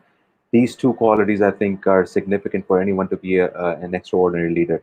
And as your statistics kind of, it's a proven according to the research, and it's a reality right now. Organizations, because of this pandemic, last 120 days, it has become an issue, right, for many, because they realize that coaching is going to greatly, create a huge role, play a huge role in terms of people's personal development, people's personal mental work-life balance, right? They have to initiate different types of conversations in order to work with one another. पहले तो एक ही roof के नीचे थे सारे, but many are now who are working from home, and because they're seeing a redundant situations at home, they're seeing the same number of people at home, and they're seeing the same amount of people digitally, whether they're colleagues or peers. So, जो social impact है, because of the distancing, all these situations have came into play. That's what Dr. Iqtidar was touching upon. जिसकी वजह से anxiety create होती है, जिसकी वजह कर stress create होता है, and then you all of a sudden a salesperson, किसी भी salesperson के लिए morale is the number one thing, right? His motivation. So if bosses are not there to start or kick in a motivating conversations which can boost their morale up, and not using empathy, for example, and they don't know how to do it, and they just want to get the work done, it's going to be a brutal killer, right? So Mohsab, thank you very much, and we'll catch up in the panel discussion. Once again, great sharing.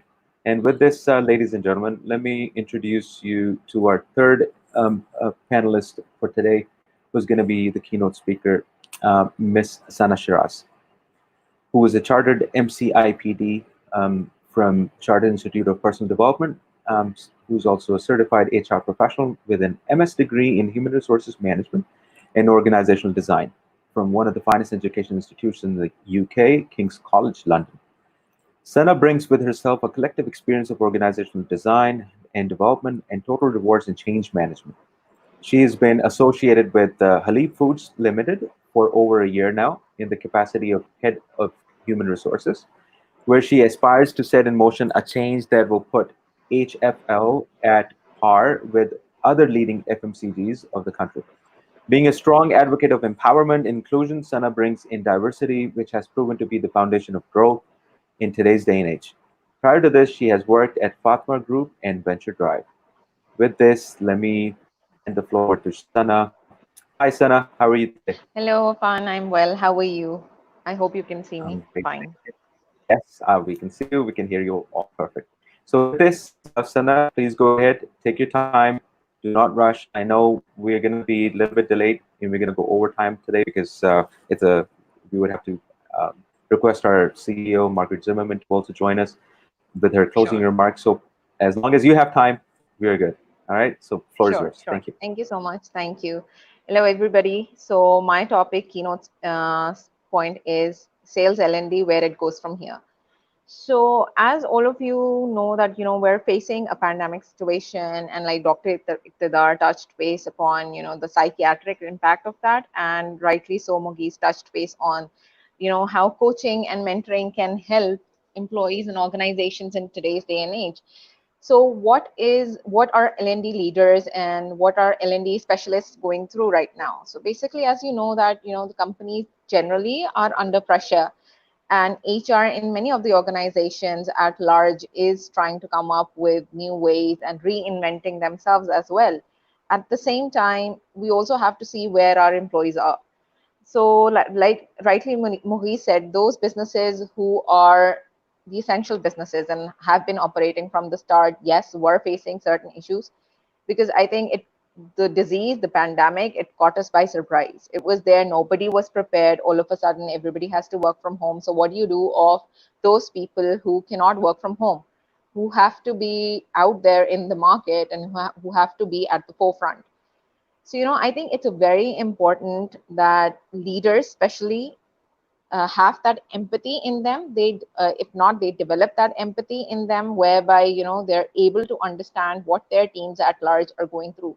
Because at the end of the day, you have to create that experience for them. You have to be that much caring towards your employees in order to deliver. So I think one of the key skills that in today's day and age will work and will be crucial for the times to come is empathy at all levels. Um, from sales perspective, I personally believe that I think people need to now reinvent themselves, because you have also seen that consumer patterns are changing. There was a time when everybody was investing in luxury goods, but now it's more about the basic needs. All you need are the basic food items, and rightly so. If you see the Maslow's needs hierarchy, there was a time when there was a switch, there was a drift from that hierarchy where the basic needs were taken for granted, and as a subsequent result, the needs that became very basic were appreciation, need to work, all such things, whereas now the basic needs are back to surviving needs. So how do you deal with this entire situation if you're part of the team which is at the forefront, and you cannot be, you cannot work from home, or you cannot work remotely? So first and foremost, I think it's important that you reinforce, you redefine, you train your workforce on your health and safety protocols. I think it's very important for them to start from there. Give them the basic tools, the necessary tools they need to go out and deliver in the market. Generally, hamara trend bhi, if you see, is of the sales is such that you work in groups. You go, you meet people, you're either meeting large grocery store individuals, or you're out there at even the smallest of the shop, kiryane wali ki store pe bhi you will be there.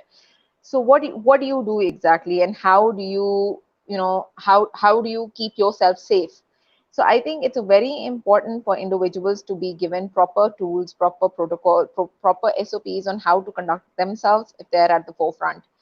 Then a lot of organizations have gone online. E-commerce is a big thing. So getting yourselves equipped with the e-commerce, those skills in terms of how uh, how that will play a part in upscaling your skill.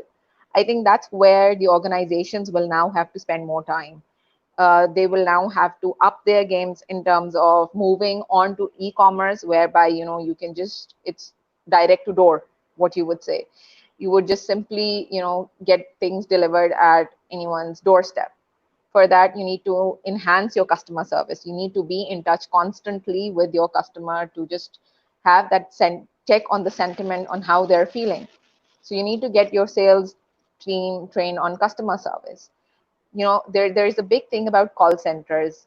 How do people stay in touch with the organizations, or with the providers of the basic needs? What do you do then? So you need to have that connect with your teams out there. You need to have that connect with your customers out there.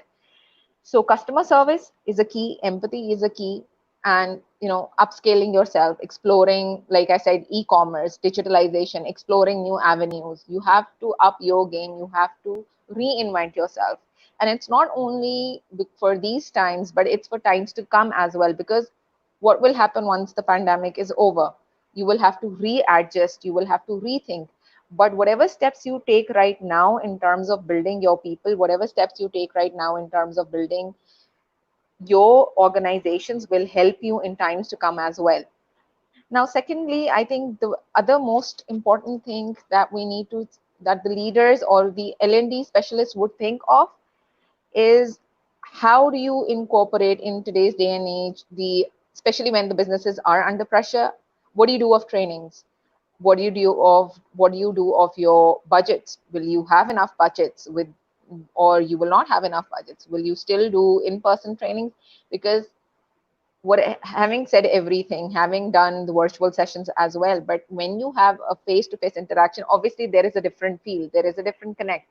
What do you do? How do you keep that ongoing? Can you rightly just transform your uh, classroom trainings to digital classrooms? Will that work? So everybody's still thinking how you can give them the same experience. Can you do some gamification? There are a lot of tools out there, there are a lot of opportunities out there whereby organizations are introducing gamification into their L&D. So in order to keep people motivated, in order for them to learn through such tools whereby they understand what are the ground realities. So that's an avenue organizations can look at. And then coaching and mentoring. I think where there is so much stress, where there is so much uncertainty, and where people have to be out there, it's very important for the leaders, for the line managers, for the sales head, for the channel heads to be connected with their teams. I think it's very important for them to continuously mentor them, to continuously coach them, and so that they know that someone out there has their back, so that they understand that someone out there is willing to spend time with them, to understand to their challenges, and is able to revert back to them in whatever need they feel. Secondly, lastly, I think other thing I think in today's time that we need to focus on as organizations is develop your own internal faculties. Yes, you can go out, but you need to build your own faculty of trainers. You need to focus more on internal trainings. You need to give individuals a chance to come up and train their own individuals. So for example, you have a sales head or you have a sales line manager. Why not give that person enough time and enough chance to go and coach and train other individuals? That person will feel motivated, that person will feel appreciated in times of stress and uncertainty where you have invested on them. He or she may feel good about that. Move to online digitalized platforms. You have to, at the end of the day, you have to explore alternative means to survive as well. You have to explore alternative means to train your individuals as well. So what do? Where the entire world is thinking from working from home, and where the basic necessities have become the most crucial items. So what do? You reinvent and you rethink of your strategies of sale. Is going to every shop more important, or you can do e-commerce? So you can do the cost and benefit analysis, and you can see where, what are the needs, where the mass is going, where, what will give you more benefit at the end of the day. And from there, I think you can define your role as far as upscaling your teams are concerned, upscaling your businesses are concerned. Because at the end of the day, it's not just about giving trainings to individuals. It's also about setting a course whereby it stands for tomorrow as well. It justifies your actions and it stands for tomorrow, that why you took a certain particular stance today. So I think L&D leaders are also still thinking in terms of what to do, what not to do. Would you be having enough budgets? Would you not be having enough budgets? So I still think we're in the middle of devising plans for future. We're in the middle of thinking what can be done better. Appreciation is utmost important. Your salespeople are out there in the field, so appreciate them. As an L&D individual, it's not just about getting them trained. It's also about appreciating them on on the work that they're doing. How do you stay connected with them? Have you provided them with enough tools to stay connected with them 24 hours? Think of those tools, start defining those tools, start devising those tools. So that's another thing that the organizations or the L&D leaders could look at. And again, I would touch base on customer service. I think in today's time, customer service is the utmost important skill that any sales individual would need, because whereby people are avoiding going to the markets, where there is so much lockdown and restrictions in place, where things are changing so drastically and are evolving. I think it's important for everybody to stay connected with their customers. You need to know exactly what their sentiments are, what their needs are, what you can do that would help them, and that will set your organization apart as well. So I do think that customer service, digitalization, empathy, mentoring, and coaching, these are the main skills that would be needed for sales individuals in times to come and in present situation as well. Now, coming to the role of L&D leaders and what do we see further? I think it's now is the right time for the organizations to collaborate with their L&D leaders, to collaborate with their HR individuals, to define a strategy whereby you have a clear direction for the individuals in terms of how you're there to support them, whether they're working from home, whether they're in office, whether they're out in the field. Everybody is doing their bit. Everybody is chipping in for the success of the organization. So what do you do? What do you do for them? What tools do you have? What is it that reflects a gap and that is an opportunity for you to work on? So now is the time to analyze all such things. Now is the time to look at the value chain in totality. It's not just about selling out there in the market. It's about equipping those people with the right tools, with the right information, with the right protocols to be able to stand tall where there is so much uncertainty out there, because at the end of the day, everybody feels for their own safety. Market में जाते हैं, घर आते हैं, खुद भी expose हो रहे हैं, घर वालों को भी एक्सपोज करते हैं.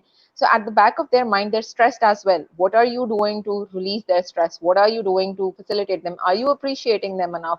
Are you accommodating them enough? So these are all the things that I believe organizations should look at and organizations should work upon. Budgets or no budgets, I believe there are a lot of things where organizations can manage themselves internally. There are a lot of avenues which will now open for organizations to self-develop themselves, to self-develop their individuals, which is the right time, which will give a lot of growth opportunities for individuals as well. And now is the time, I think, where you can reinvent, you can come up with new areas, you can come up with new opportunities, whether it's about selling, whether it's about marketing, whether it's about growing your individuals, whether it's about exploring different business opportunities. Because at the end of the day, we're back to square one, where basic needs are important. It's no more about the luxury. It's about having the basic needs delivered at your doorstep. Is that an avenue for you? What do you do? So, all these things are where L&D individuals are exploring at, where organizations are looking at, and which will give some clarity to the businesses and some clarity to the people in terms of what they need to look forward to from their organizations. So I'll keep it short, but these are my two bits on how I see the L&D role will evolve further, and how I see that organizations can learn in terms of developing their own sales field people. Wonderful. So thank you. Wonderful, Sana. Thank you so much for with your keynote. It was very enlightening, and actually, you know, all three of my favorite topics, which has been for today's session. How do you address your mental, keep your mental sanity in check, and building a sales coaching strategy, and all the perspective that you brought for L&D has been nothing but like a music to my ears, right? Which I have stopped listening to, but I still admire that. So with this, I'll bring other panelists into the discussion as well. I'm sure Mogus and Dr. Saab, he's also on the standby, and we'll start the panel discussion. So thank you very much, you fine gentlemen, Mogus Saab and Dr. Saab. It was a wonderful to hear from all three of you. Sana, you've been fabulous.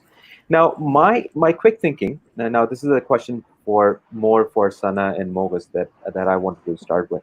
You talked about coaching, right? You talked about gamification, Sana. You talked about creating that culture for your managers to coach more effectively when it comes to your salespeople, right? Perhaps building a internal pool of trainers, right? As Sana, you rightly said. You talked about empathy. These are all the things. If I look back in my career, in order for me to certify as a business coach, it took me about 6 months to 8 months, right? Then when I started practicing coaching skills on my peers or on my subordinates, for example, it took me another year to become more seasoned with it, more better at it. So it was a journey. It's still a journey. I'm still learning every day. My mentor, who's been, you're going to see her shortly, Margaret Zimmerman. I don't know how many times different conversations we have had about coaching, how many different times we have discussed different scenarios about working with a particular client, and how can I go back and work better and more effectively, right? How can I coach in a certain situation or certain scenario? But it took me 2 years to 3 years, perhaps, to get kind of used to it, right? So last 4 months, It was fast forward from March 23rd up until now. It was obviously quite an impossible task for L&D, for any organization to kind of build it right away, let alone for if any organization is interested in sending somebody for a particular type of coaching certification, like Mogus touched on ICF, which is International Coaching Federation. Their process is also about, I'm sure, 6 to 8 months at least, right? By the time they get certified, and then for them to come back and then coach others, obviously it's quite a handful task, right? So, Mm-hmm. um, where are you in this process? My basic question is, where are you in your process? What have you experienced in this whole journey? Have you started doing it already within your organizations? Is this something that you identified, you checked on it, and you said, yes, let's roll with it? Were you blessed with those managers who were really effective coaches, or did you struggle with it, right? And if you struggled with it, what are you going to do now moving forward? So basically, Afan, I would say that yes, I've come across individuals who are very open to, coaching people, who are very open to talking to other individuals, whether in official capacity or whether in their personal capacity. Because at the end of the day, it's not just about having a coach or having a mentor. It's about having someone whom you can talk to, just a sounding board. You can reflect your thoughts with that person. You can share ideas. You can discuss personal, official, whatever sorts of information you have. You can, de-stress yourself. So whether yes or I think this is something we have touched base upon. This is something we have explored. It's not an easy journey because obviously you have to maintain that balance at the end of the day. You have to not be too overly emotionally involved in it. So that's where, I think most people get stuck, where how do you bring that emotional balance? Because you're carrying your own stresses and then you're listening to someone else. It's not an easy task. And rightly said, it generally takes about a year or so to just get the hang of it.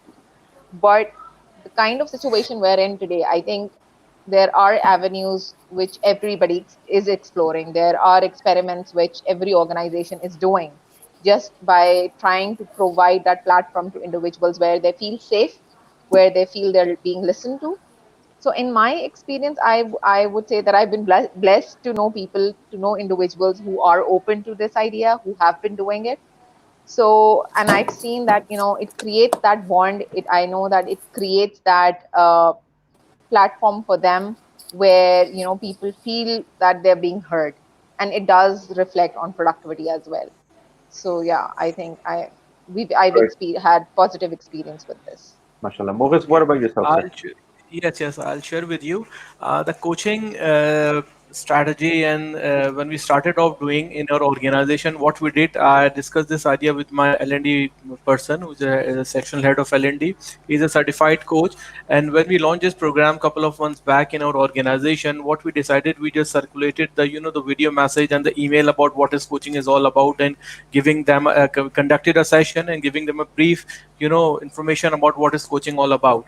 And we launched this program. We did not, we just sent an email to everyone, and I told not to get the nomination from the HOD, because this is not something that HOD would enforce his subordinate to go and attend the coaching session. There has to be a willingness of the employee himself. So what we did when we launched this program, there were 2 3 people, they showed their interest, and we had the coaching session with them. And by the word of mouth, it spread in the organization. And when we did with the one of the sales manager, and then what happened, it started spreading in the field force. And we have around 6 7 sessions we have conducted so far, whereby people are sending requests for the coaching session. Because the main point is that there has to be a willingness, and the coachee, he should show his willingness to be coached. Otherwise, if the boss says that my subordinate has got certain problem, just please does his coaching, just like he or she sends a training nomination. So because if the willingness is not there, he would not be receptive. So the main point in the coaching session is that the person has to be receptive. He has to trust the coach, as I explained in my topic. So this is how we launch this program in the organization. And mashallah, we have conducted many sessions with our sales team and sales manager in the first phase. So once because they are realizing the importance of the session as a participant. And now in the second phase, we have to train them as a coach. Once they become a coach, they will do it in the field themselves. Okay, great. You know what, Sana and Maurice, you know that it took us about, Marguerite will touch upon that if she likes, but it took about, good 2 years for her to, which is our parent company equals MC Squared, to build a gamified solution, right? It was not an easy journey whatsoever. So organizations might be thinking about building a platform for themselves, but it's going to take time, right? So Yeah. that's why I was like, you know what, it feels like it's right in our home alley, because we do these things. And in the last 4 months, we haven't touched with this topic with anybody, not even a single person at any organization. Hey, this is what we do. Can we help you? We were trying to create different value, different ways of finding value for our customers, like we did peer-to-peer, for example, group discussions, which could help today's leader in this day and age, right? Especially dealing with the pandemic.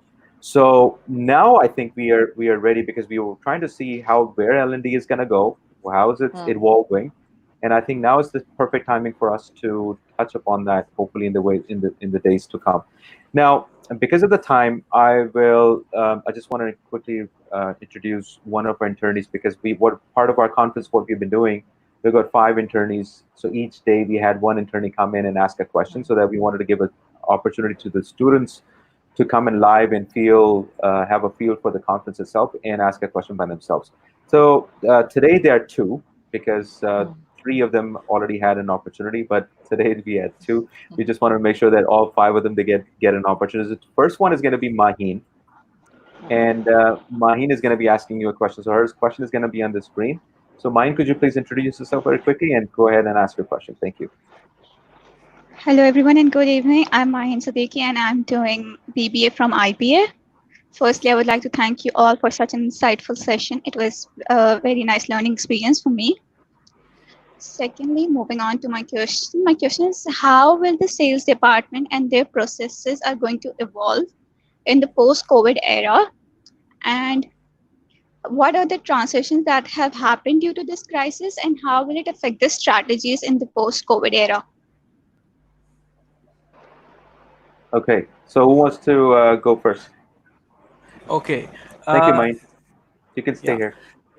Yeah, mine, that the sales trend has completely changed after the post-COVID. We can see that, we were very much fond of going to the restaurant every weekend and, having for the dine out. And what actually happened that, during this lockdown period, you can evident that the Food Panda or the companies like Eat Mubarak, something like that, people start ordering through the website. So, the people who were habitual of going out for their dining needs, they were by sitting at home, they were ordering from home. So before COVID, if it was not like that, because if you say people that be at home, don't need to go to the outside during the weekend and just say, order your food from outside, so people will not stay at home. But now after this, when the restriction was imposed, so people were bound to be at home, and they were starting doing the different sort of strategy. Similarly, e-commerce, data after the digitalization, the e-commerce started doing,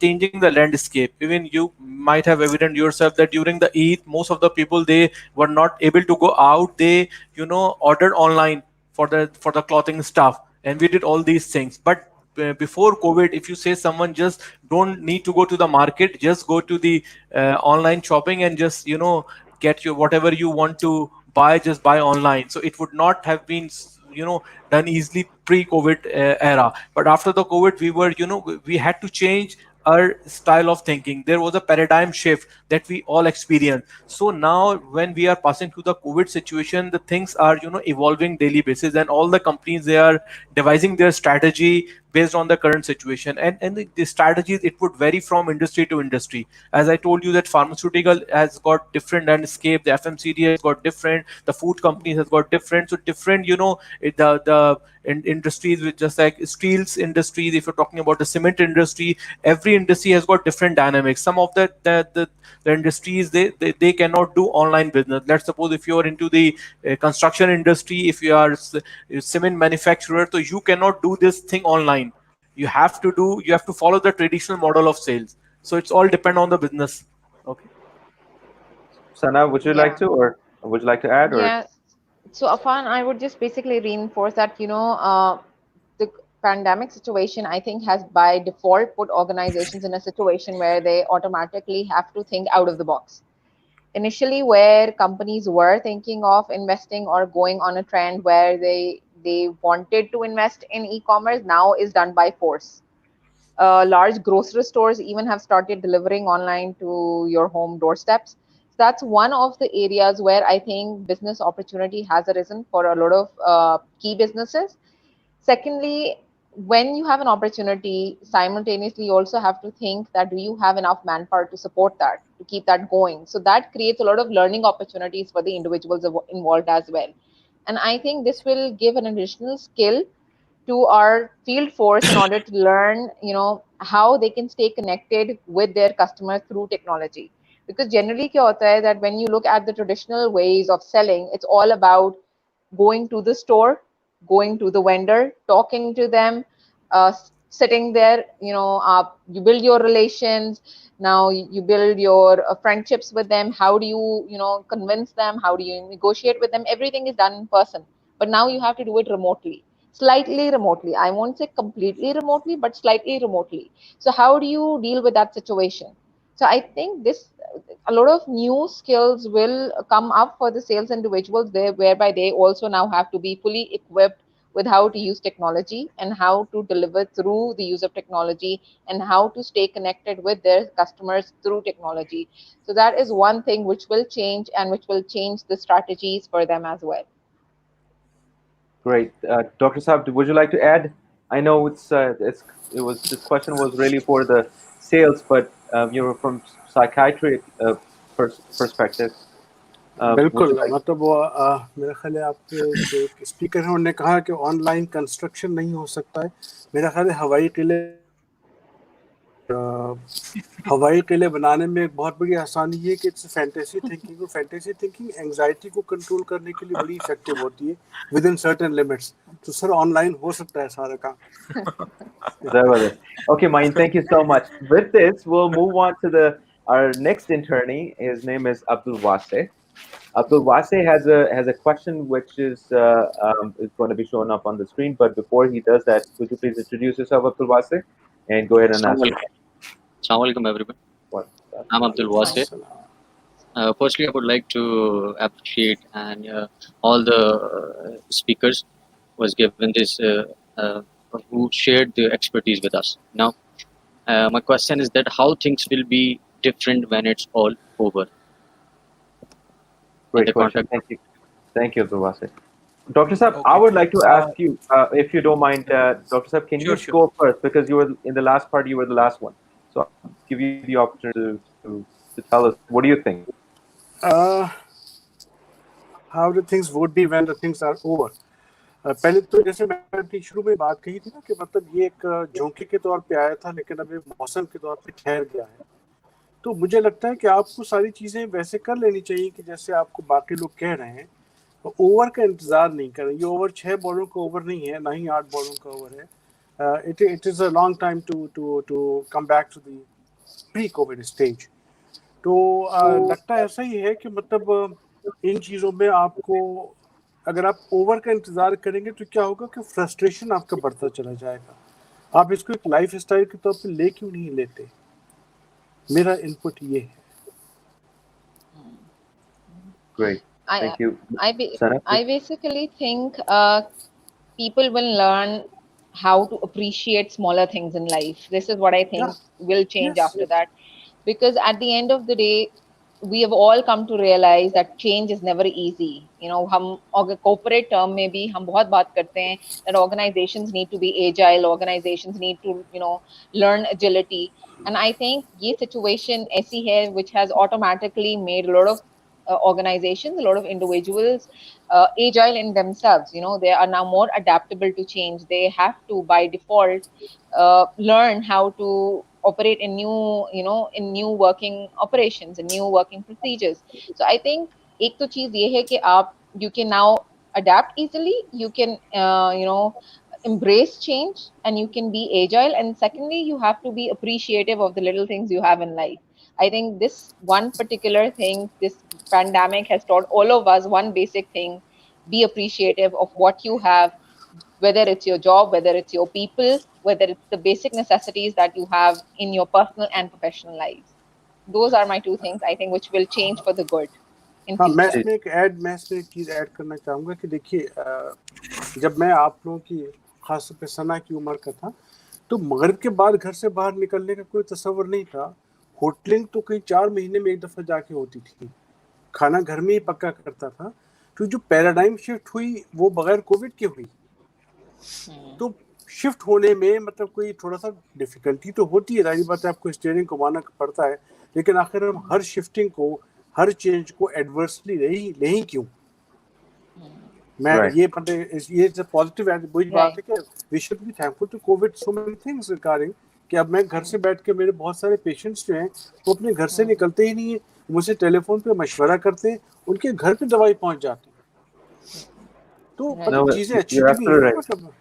Absolutely. I used the same terminology with my brother the other day. My brother got upset with me. He was like, "तुम शुक्र अल्लाह का अदा कर रहे हो, ये तो अल्लाह का अज़ाब है. You know, we should be saying tawbah and istighfar and all." I said, man, he took it to another level. I meant something different, but anyways. So yes, you're absolutely right.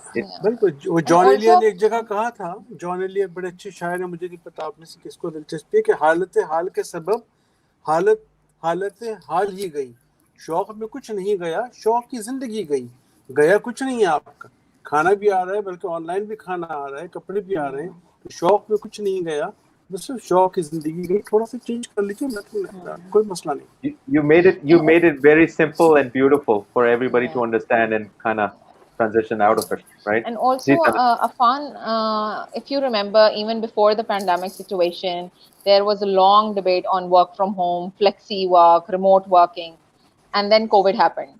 And people were unprepared for that. Organizations were unprepared for that. But the good thing is, once it's over, you will learn, people have learned how to operate in different, phases.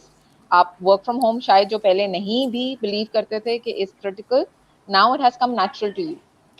So I think there are a lot of positives that have come out of it. There are a lot of things for which the organizations are much more prepared now, so they can plan better and they can, also think of alternative means of operating.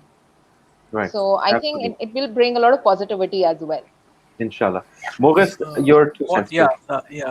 What I believe, let's suppose if it is over today, so people would tend to go back to the pre-COVID habits, because it's very difficult, because when you just discuss with the people in your family, in your friends, in your corporate world, okay, whatever they are doing not by choice, they are compelled to do it. Okay, if you say everything is fine, you can go to the shopping center, you can go to the restaurant, you can travel, you can make your journey, so people would start doing it. If you say that you have to attend a conference to the US, okay, and if you say after that you can attend online, if you are giving two options, then you would say, I would love to go to US for my conference, that I'm not interested in doing virtual conference. But because right now the options are not available globally, if you look at, there are so many conferences, all these things, they are being done virtually. But when it's open, what I believe, people would tend to go back to the pre-COVID. But of course there are certain things what we have learned during this pandemic, and that we earlier used to think that it cannot happen, but COVID has made us learn that it is possible, and if we want, we can do this. As Dr. Iqtidar said, that because that what we are doing right now, we can live with few pieces of cloths, we can live with the limited resources. So many things we are doing which we really do not need. So if we really learn it and we do it, it can bring change. But I believe we all tend to go back to the pre-COVID, because that we have been waiting for anxiously that this thing gets over and we will go back to our routine work, what we have been doing. Moghas, I could hear your desire to go back to your traveling, because you've done 15 countries, right? I know you want to go to the 16th I'm very fond of traveling. Yes. इसलिए मैं कह रहा हूँ, इतनी शिद्दत से इंतजार न कीजिए, आ जाए, अल्लाह करे कि आ जाए, पर ये शिद्दत इंतजार जो है वो आपको और खराब करेगी, ये बस मेरा मतलब है. Absolutely. Abdul Wasir, thank you so much. Now, ladies and gentlemen, Sana, Dr. Saab, Moghaz Saab, I would like to introduce and have a pleasure introducing to well, Sana and Moghaz already know Margaret Zimmerman, but Margaret Zimmerman is our CEO. She would like to, be introduced to all of you, number one, and then she will have her closing remarks. So from my side, I thank you. I cannot thank you enough.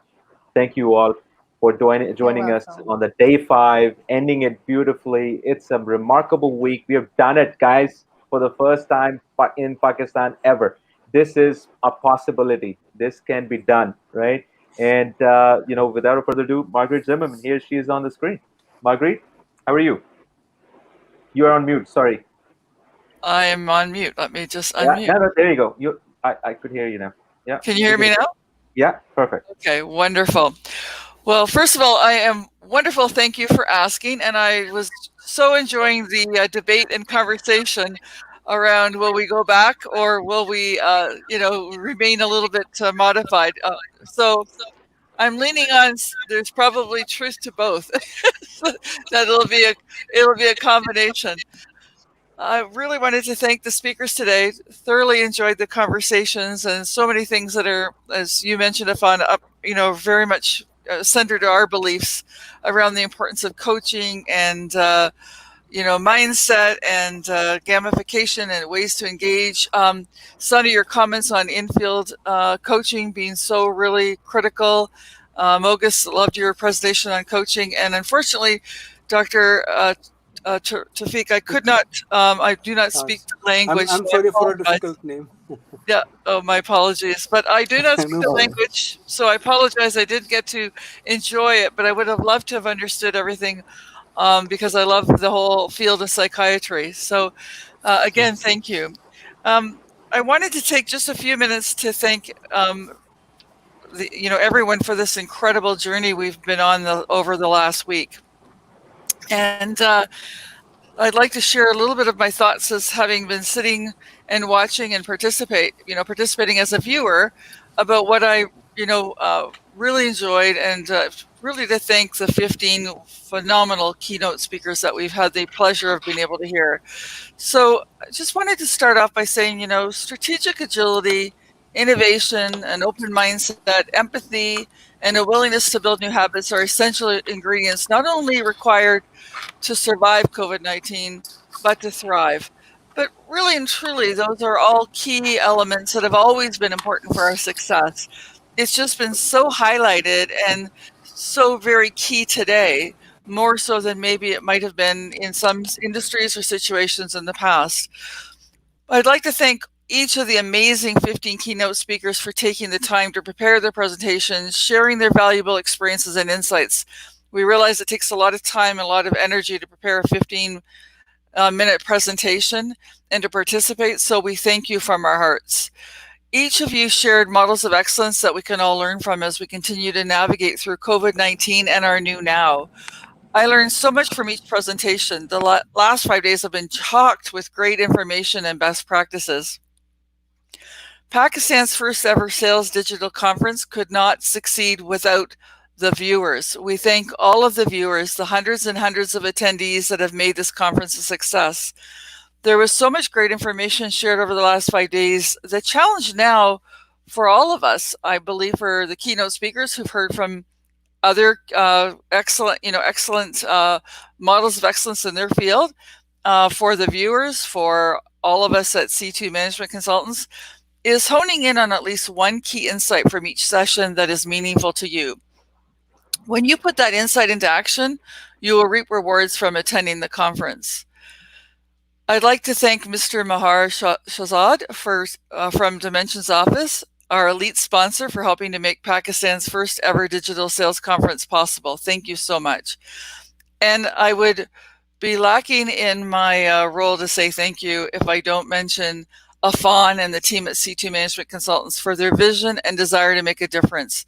It has taken countless hours behind the scenes to make this happen. Congratulations for providing us with a world-class experience this week. Thanks, Afan and team. It is really appreciated, and we're looking forward to seeing what's next. Great. So now this is a picture moment, Marguerite. So we have all the pleasure in getting a screenshot with you, Dr. Iqtidar, Maurice, and Sana together. So here we go. Say cheese. Cheese. Say cheese. Maurice, you didn't say cheese. Sana, what's up? Say cheese. All right. We said we can hear each other. All right. All When we right. say it, we say it, and then we're going to take a screenshot. So are you ready? On your 3, 2, 1. Cheese. Awesome, great, thank you. That was a great, perfect picture moment. And with that, thank you very much, today's valuable panelists and speakers. Once again, round Thank you, of applause everyone. Thank you, for Fawn. all the 15 panelists together from day one, from Monday to Friday, from July 6th to July 10th. I think this was wonderful. Now I'll try to bring in our other teammates from CT Management Consultants who can, because I think we can have 10 at a time on a screen, so that they can all share the moment. Naveed, Rahim, he's our manager for projects and learning and development. Say hi to Naveed. Naveed, thank you very much. Naveed. It's been a wonderful. He's the man behind this StreamYard and getting this all set up and running. So he's the man behind the show, right? Nabil Hassan, he's our a backup. He's the one who's putting the great energy in our team and making us all believe that we can all possibly do so. I'd like to bring in Nabil in the picture, if that's okay. Oh, he's not. And sorry. Okay. And Maheen, we have already seen. She is one of our attorneys. So wonderful, Maheen. She's done some great work this week because she was writing some summaries and key takeaways from each day. So we will be posting that with our audiences. So hopefully, if you've missed it, you can now have the option in reading the summarized version of it and also watching for all the viewers. Thank you, Maheen.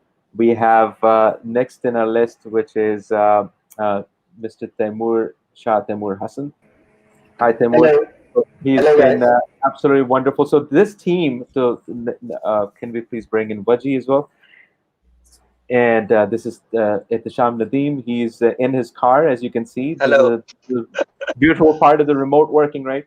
And this is also, we have done it for the first time, this internship virtually, right? So you can see Abdul Wasi is in Tendo Adam, which is interior sim.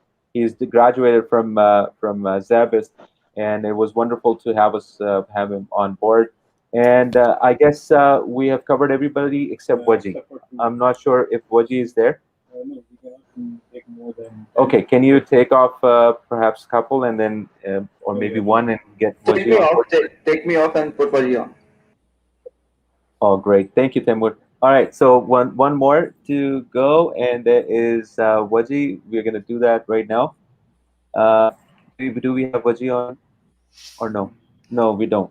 I don't think so. All right, never mind. Waji just got disconnected. There's a power outage problem in our area as well, right? So perhaps he's facing the same thing. All right, so guys, with that, thank you so much once again. We've done it. We have Waji on. Oh, we have Waji online now. Okay, great. Waji, come online. Show yourself. Hey, Waji. Thank you so much. Thank you so much. Wonderful. Thank you for everyone for your support, for your hard work. It has been wonderful. Thank you, speakers, once again. Thanks for being with us for this long now, even though we tried to finish it for 5:30. But thank you once again. I cannot thank you enough. All right, all the best. Be safe. Be healthy. Marguerite, do you have anything to say? No, just you've said it all so well. Just like thank you for making this a success to everybody. So thank you so much. And again, enjoyed all the speakers, and you were all wonderful today. Thank you again. Thank you. Thank you, Dr. Saab. Thank you, Morgan. Thank you, Thank Sana. you, everyone. Take care. Thank you. Bye for now. Thank you, Fawn. Take care. Bye-bye. Okay, bye.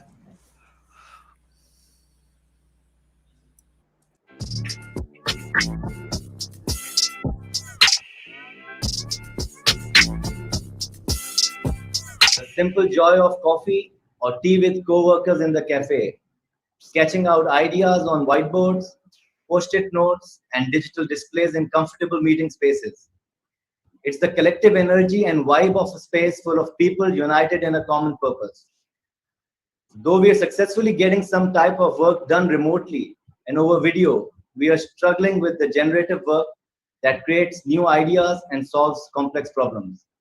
And we are missing the intrinsic human experience of working together. face to face, in spaces that were designed specifically to foster the creativity, agility, and innovation that organizations need to be truly productive and grow. But when we return, will these spaces that we love go away because of safety concerns, or will they change? After months working apart, employees now say the main reason they want to come back to the office is to be with other people, socialize, and collaborate in ways that just aren't possible remotely. That's why a diverse range of spaces in the office that support these work modes, and collaboration in particular, will not go away. What's more, they are likely to be even more desired, but they will have to evolve now and for the near term to meet the new requirements of the post-COVID workplace. Coming together in the workplace to socialize and collaborate will become the greatest purpose that the new office can fulfill.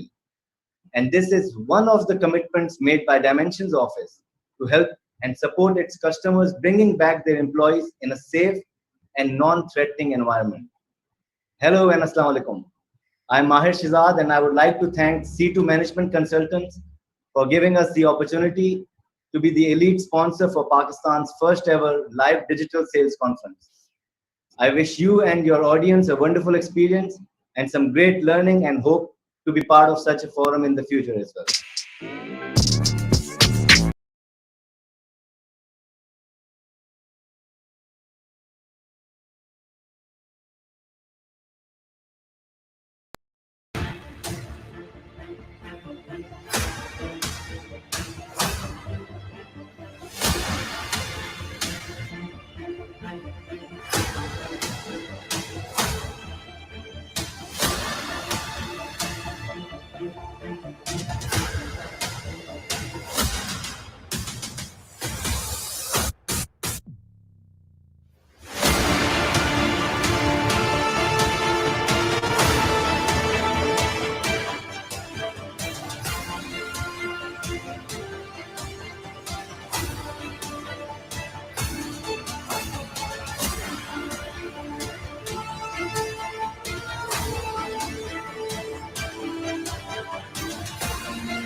The problem is that the training most salespeople get isn't effective.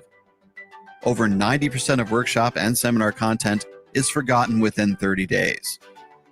However, there is a better way.